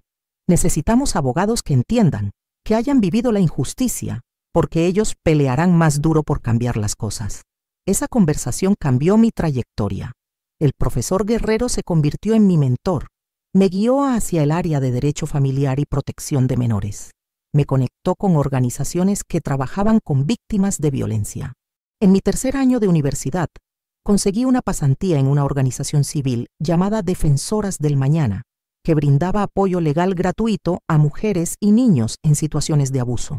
Ahí conocí a Josefina, Amparo y Mercedes, 3 abogadas formidables que dedicaban sus vidas a esta causa. Trabajar con ellas me mostró el impacto real que el derecho podía tener. Vi casos donde niños fueron removidos de hogares abusivos, donde mujeres obtuvieron órdenes de protección contra parejas violentas, donde la justicia, lenta e imperfecta, pero justicia al fin, se manifestaba. También vi los fracasos, los casos que perdíamos, las víctimas que regresaban con sus abusadores por falta de opciones, los niños que caían entre las grietas del sistema. Cada fracaso me dolía personalmente. Me recordaba mi propia experiencia. Una tarde, después de perder un caso particularmente difícil, donde no pudimos proteger a una niña de 11 años, me quebré. Lloré en la oficina, frustrada y enojada con un sistema que fallaba a los más vulnerables. Josefina, la directora de la organización, se sentó conmigo. Refugio, no podemos salvarlos a todos. Es la verdad más dura de este trabajo, pero cada niño que sí salvamos, cada mujer que sí protegemos, hace que valga la pena. Y tú, con tu historia, con tu determinación, vas a salvar a muchos. Sus palabras me sostuvieron en los momentos difíciles que vendrían. En mi cuarto año de universidad, algo inesperado sucedió. Conocí a Leopoldo. No era el don Leopoldo para quien había trabajado años atrás, aunque compartían el nombre. Este Leopoldo era estudiante de contabilidad, 2 años mayor que yo. Nos conocimos en la biblioteca universitaria, ambos estudiando hasta tarde para exámenes finales. ¿También estudias Derecho?, preguntó señalando mis libros. Sí, 4º año. Yo estoy en contabilidad, último semestre. Soy Leopoldo, pero mis amigos me dicen Polo. Era alto, de complexión delgada, con lentes gruesos y una sonrisa tímida. No era particularmente guapo según los estándares convencionales, pero había algo en sus ojos, una bondad genuina, que me atrajo. Empezamos a estudiar juntos, luego a tomar café después de las clases, luego a caminar por el campus, platicando sobre nuestros sueños y planes. Leopoldo era de un pueblito cerca de Cuautla. Venía de una familia humilde. Su papá era campesino y su mamá vendía tamales en el mercado. Había trabajado duro para llegar a la universidad y tenía planes ambiciosos de abrir su propia firma de contabilidad algún día. ¿Y tú?, me preguntó un día. ¿Qué planes tienes después de graduarte? Quiero trabajar defendiendo a mujeres y niños víctimas de violencia. Quiero hacer la diferencia. Eso es admirable, dijo con sinceridad. El mundo necesita más personas como tú. Los meses pasaron. Leopoldo y yo nos hicimos cada vez más cercanos. Pero yo tenía miedo de confiar en un hombre de nuevo, miedo de que detrás de esa gentileza hubiera algo oscuro, como había sido con Ramiro. Soledad notó mi conflicto interno. Refugio, no todos los hombres son como ese monstruo. Polo es buena persona, se nota, pero entiendo tu miedo. Una noche, después de estudiar juntos en mi pequeño departamento, ahora rentaba un cuartito modesto cerca de la universidad, Leopoldo se detuvo en la puerta antes de irse. Refugio, puedo notar que hay algo que te detiene, algo que te hace mantener distancia. No te voy a presionar para que me cuentes qué es, pero quiero que sepas que me importas y que respeto tu espacio y tu tiempo. Esas palabras, ese respeto por mis límites sin exigir explicaciones, rompieron algo dentro de mí. Me senté y por primera vez desde que había pasado, le conté mi historia completa a alguien fuera de mi círculo familiar cercano. Le conté sobre Ramiro, sobre el abuso, sobre el miedo constante, sobre cómo nadie me creyó, sobre cómo tuve que salvarme a mí misma. Lloré mientras hablaba, reviviendo el dolor, pero también sintiendo que un peso enorme se levantaba de mis hombros. Leopoldo escuchó en silencio. Cuando terminé, se quedó callado un momento largo. Luego dijo: lamento que hayas pasado por eso. Lamento que nadie te protegiera como debieron hacerlo. Ningún niño debería vivir eso. Sus ojos se llenaron de lágrimas. Lágrimas de empatía, de indignación ante la injusticia que había sufrido. Entiendo ahora por qué eres cautelosa. Y entiendo si no puedes confiar en mí todavía. Pero quiero que sepas que nunca, nunca te haría daño. Y puedes tomarte todo el tiempo que necesites para creerme. Esa noche, por primera vez desde Temixco, permití que un hombre me abrazara sin tensión, sin miedo. Un abrazo de consuelo, de comprensión, de promesa silenciosa de seguridad. Mi relación con Leopoldo creció lentamente, a mi ritmo. Él era paciente, respetuoso, siempre pidiendo permiso antes de tocarme, nunca presionando por más de lo que yo estaba lista para dar. Me mostró que existían hombres buenos, hombres que respetaban, hombres que protegían en lugar de lastimar. En 1975, a mis 23 años, me gradué de la Facultad de Derecho. Salvador vino a mi graduación, también tío Esteban, doña Inés, la familia Gutiérrez, para quien había trabajado, y por supuesto, Leopoldo y Soledad. Cuando caminé por el escenario para recibir mi título, pensé en todo el camino recorrido, la niña aterrorizada en Temixco, la adolescente que huyó para salvar su vida, la joven que trabajaba mientras estudiaba, y ahora, una abogada. En mi mano sostenía más que un título, sostenía la prueba de que había sobrevivido, de que había vencido, de que había convertido mi dolor en propósito. Después de la ceremonia, Salvador me abrazó con lágrimas en los ojos. «Mamá estaría tan orgullosa de ti», susurró. Y yo supe que tenía razón. Donde quiera que estuviera mi mamá, estaría orgullosa de la mujer en que me había convertido. 2 meses después de mi graduación, aprobé el examen para obtener mi cédula profesional. Era oficialmente licenciada Refugio Martínez Solano, y tenía trabajo esperándome en Defensoras del Mañana, la organización donde había hecho mi pasantía. Mi primer caso como abogada titulada fue el de Enaús, el de una niña de 13 años que había sido abusada por su padrastro. Cuando la conocí, vi en sus ojos el mismo terror que yo había sentido años atrás. «Te voy a ayudar», le dije tomando su mano. «No estás sola y te voy a creer. Siempre te voy a creer». Gané ese caso. El padrastro fue a la cárcel. La niña fue a vivir con su abuela, a salvo. Cuando me agradeció después del juicio, con lágrimas de alivio corriendo por sus mejillas, supe que había encontrado mi llamado. Este era el trabajo para el que había nacido, o mejor dicho, el trabajo para el que me había forjado a través del fuego del sufrimiento. En 1976, Leopoldo y yo nos casamos en una ceremonia pequeña en Cuernavaca. Salvador fue mi padrino. Soledad fue mi dama de honor. Fue un día lleno de alegría, pero también de significado profundo. Estaba eligiendo construir una familia basada en respeto, amor y seguridad, todo lo que no tuve en Temixco.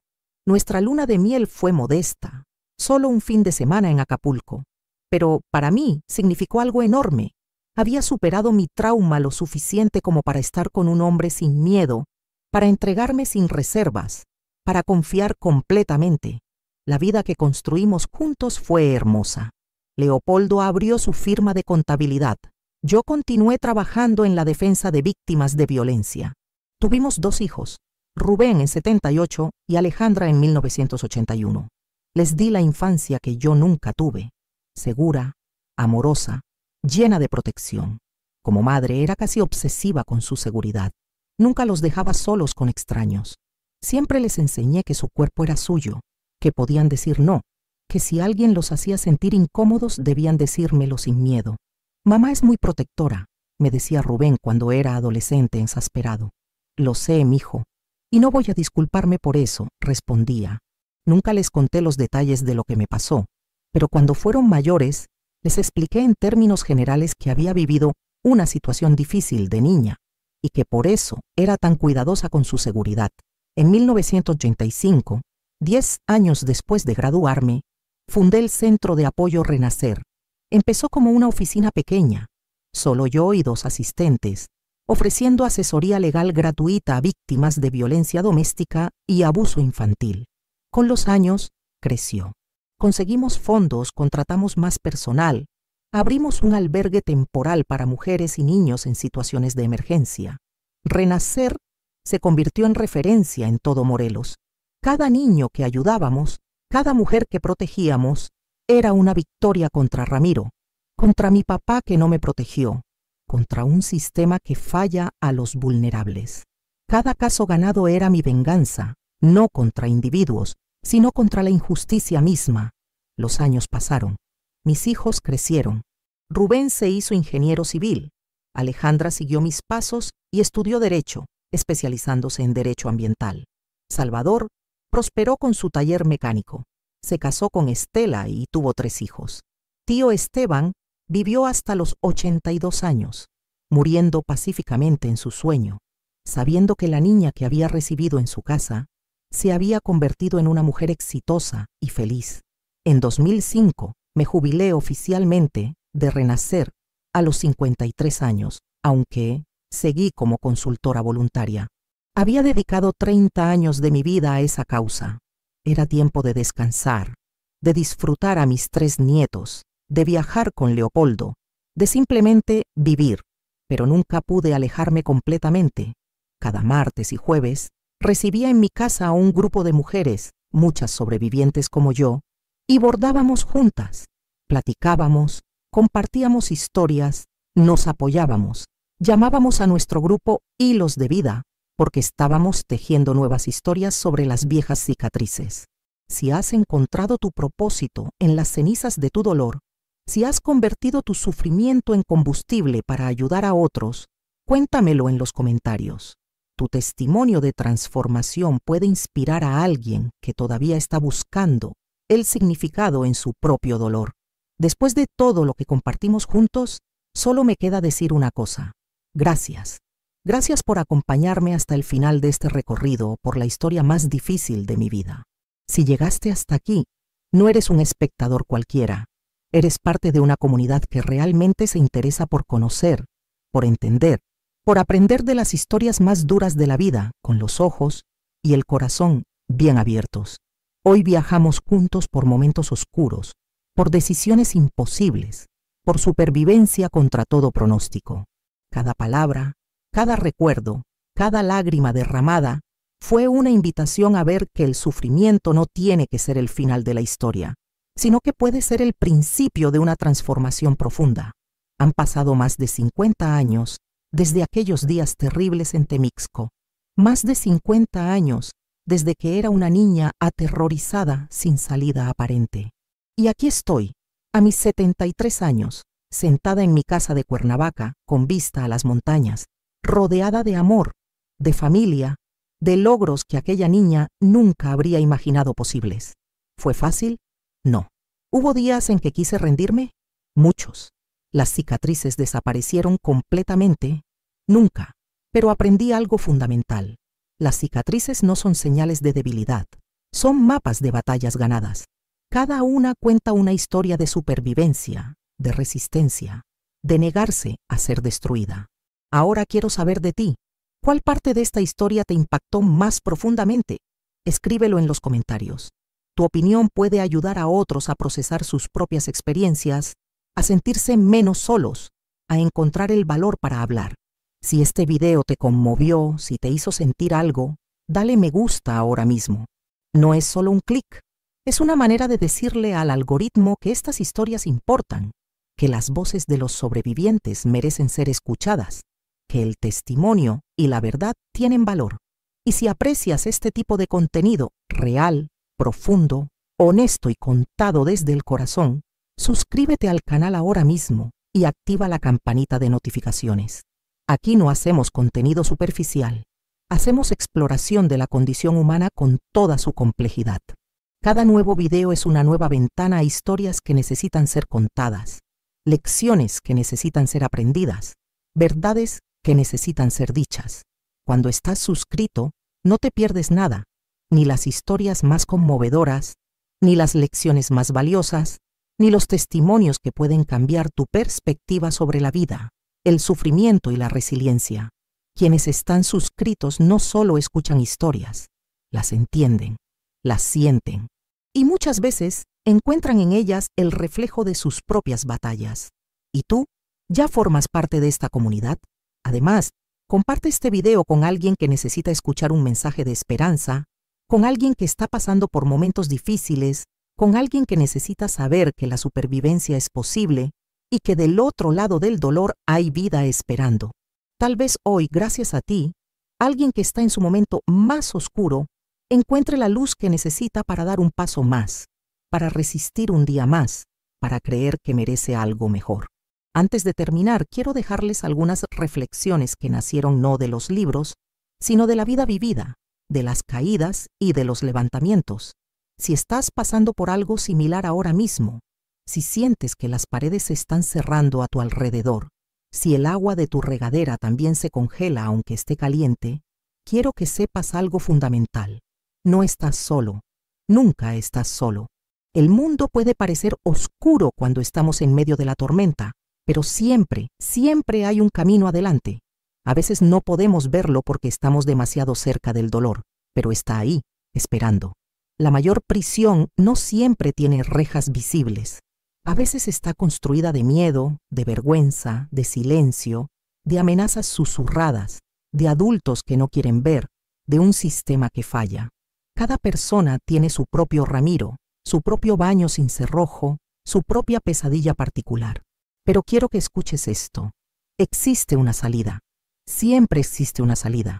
Cuando huí de Temixco, pensé que solo estaba escapando. No me di cuenta en ese momento de que también estaba caminando hacia algo nuevo, hacia una vida mejor, hacia la posibilidad de sanar y de crecer. Cada paso alejándome del horror era también un paso acercándome a la cura. Transformar el dolor en propósito fue mi salvación. Cuando comencé a usar mi experiencia para ayudar a otras víctimas, mi herida se convirtió en fuente de comprensión, de empatía, de fuerza. Lo que me habían hecho me daba una perspectiva única para entender y defender a otros. Las cicatrices no definen quiénes somos, pero sí son parte de nuestra historia. Son marcas de supervivencia, recordatorios no solo de lo que sufrimos, sino principalmente de lo que superamos. Cuando miro las mías, ya no veo solo dolor, veo victoria. Si estás sufriendo, busca ayuda. En tu país, en tu ciudad, en tu comunidad, existen personas listas para extender la mano, organizaciones que ofrecen refugio, consejería, asistencia legal, apoyo emocional. No tienes que enfrentar la oscuridad solo. De verdad, no tienes que hacerlo. Y aquí está algo crucial que me tomó años entender. La vergüenza nunca debería ser de la víctima, sino de quien causa el daño. Yo cargué esa vergüenza durante tanto tiempo, sintiéndome sucia, culpable, rota, hasta que finalmente entendí que no era mía para cargar. El monstruo era Ramiro, no yo. La falla era de mi padre que no me protegió, no mía por necesitar protección. Si conoces a alguien que está pasando por esto, sé cómo mi hermano Salvador fue para mí, sé cómo doña Inés, como tío Esteban, como tantas personas que me extendieron la mano cuando más lo necesitaba. Un puerto seguro, un oído atento, una mano extendida, una mirada que dice, te creo, puede salvar una vida completa. A veces, un único acto de bondad, de creer en alguien cuando nadie más lo hace, de ofrecer refugio cuando no hay otro lugar a donde ir, puede cambiar la trayectoria completa de una vida. Hoy, a mis 73 años, cuando miro hacia atrás, veo que el mayor acto de valentía de mi vida no fue escapar, no fue estudiar contra todo pronóstico, no fue construir una carrera ayudando a otros. El mayor acto de valentía fue creer que merecía algo mejor. Creer, en medio de la oscuridad más profunda, que mi vida tenía valor, que yo importaba, que tenía derecho a la seguridad, al respeto, al amor. Y tú también mereces todo eso. Tú también importas. Tú también tienes derecho a una vida libre de miedo, libre de abuso, libre de violencia. No importa lo que te hayan dicho. No importa cuántas veces te hayan hecho sentir pequeño, insignificante, culpable. Esas son mentiras. La verdad es esta. Eres valioso, eres digno y mereces ser protegido y amado. Si eres padre, madre, tío, tía, maestro, vecino, cualquier adulto en la vida de un niño, cree a los niños cuando hablan. Cree a las víctimas. Sé el adulto que yo necesitaba y no tuve. No des la espalda porque es incómodo, porque complica las cosas, porque prefieres no ver. Tu acción o tu inacción puede ser la diferencia entre la supervivencia y la destrucción de un alma. A los jóvenes que están viendo esto, si algo no se siente bien, si alguien te hace sentir incómodo, si alguien cruza límites que sabes que no deberían cruzarse, habla, grita. No te quedes callado por miedo a causar problemas. Tu seguridad es más importante que la comodidad de los adultos. Y si hablas y no te creen, habla más fuerte. Busca a alguien más. Sigue buscando hasta que encuentres a alguien que te escuche, que te crea, que te ayude. Esa persona existe, te lo prometo. Antes de despedirme, quiero pedirte algo más. Si llegaste hasta aquí, si esta historia te tocó de alguna manera, déjame en los comentarios la palabra sobreviviente. Solo esa palabra, porque quiero saber cuántos de ustedes entienden realmente de qué estoy hablando. ¿Cuántos han pasado por sus propias batallas? ¿Cuántos llevan sus propias cicatrices? Y si te sientes cómodo compartiendo tu historia, aunque sea en pocas líneas, hazlo. Tu testimonio puede ser exactamente lo que otra persona necesita leer hoy para encontrar el valor de dar el siguiente paso. Recuerda, cada vez que compartimos nuestras historias, les quitamos poder a nuestros abusadores. Cada vez que hablamos, rompemos el silencio que protege a los depredadores. Cada vez que decimos, esto me pasó y sobreviví, le damos esperanza a alguien que todavía está en medio de la oscuridad. La vida puede derribarnos, mis queridos. Puede golpearnos tan fuerte que pensemos que no podremos levantarnos nunca más. Pero la elección de levantarse, aunque sea despacio, aunque sea tambaleándonos, aunque sea con ayuda, siempre es nuestra. Y vale la pena levantarse, créanme. Vale cada esfuerzo, cada lágrima, cada paso tambaleante hacia adelante, porque del otro lado del dolor hay una vida esperando para ser vivida. Una vida que, a pesar de todo y por todo lo que pasó, puede ser hermosa. No será perfecta. Seguirás teniendo días difíciles. Las cicatrices no desaparecen, pero aprenderás a vivir con ellas, a honrarlas como parte de tu historia, sin dejar que definan todo tu futuro. Yo lo hice. Salvador lo hizo. Mis hijos crecieron seguros y amados. Mis nietos, Bernardo, Luis y la pequeña Clara, que siempre pregunta por qué dejo la puerta del baño abierta, nunca sabrán ese tipo de miedo. Rompí el ciclo, y tú también puedes hacerlo. 50 años después de Temixco, puedo decir con certeza, sobreviví, crecí, amé, construí, ayudé y viví. Realmente viví. No solo existí, no solo sobreviví día a día, viví una vida plena, significativa, llena de propósito. Y eso, mis queridos, es la mejor venganza contra aquellos que intentaron destruirnos. Vivir bien, vivir con propósito, vivir ayudando a otros, vivir demostrando que no pudieron con nosotros. Así que dale me gusta si esta historia te movió. Suscríbete si quieres más contenido así. Comparte si crees que alguien más necesita escuchar este mensaje.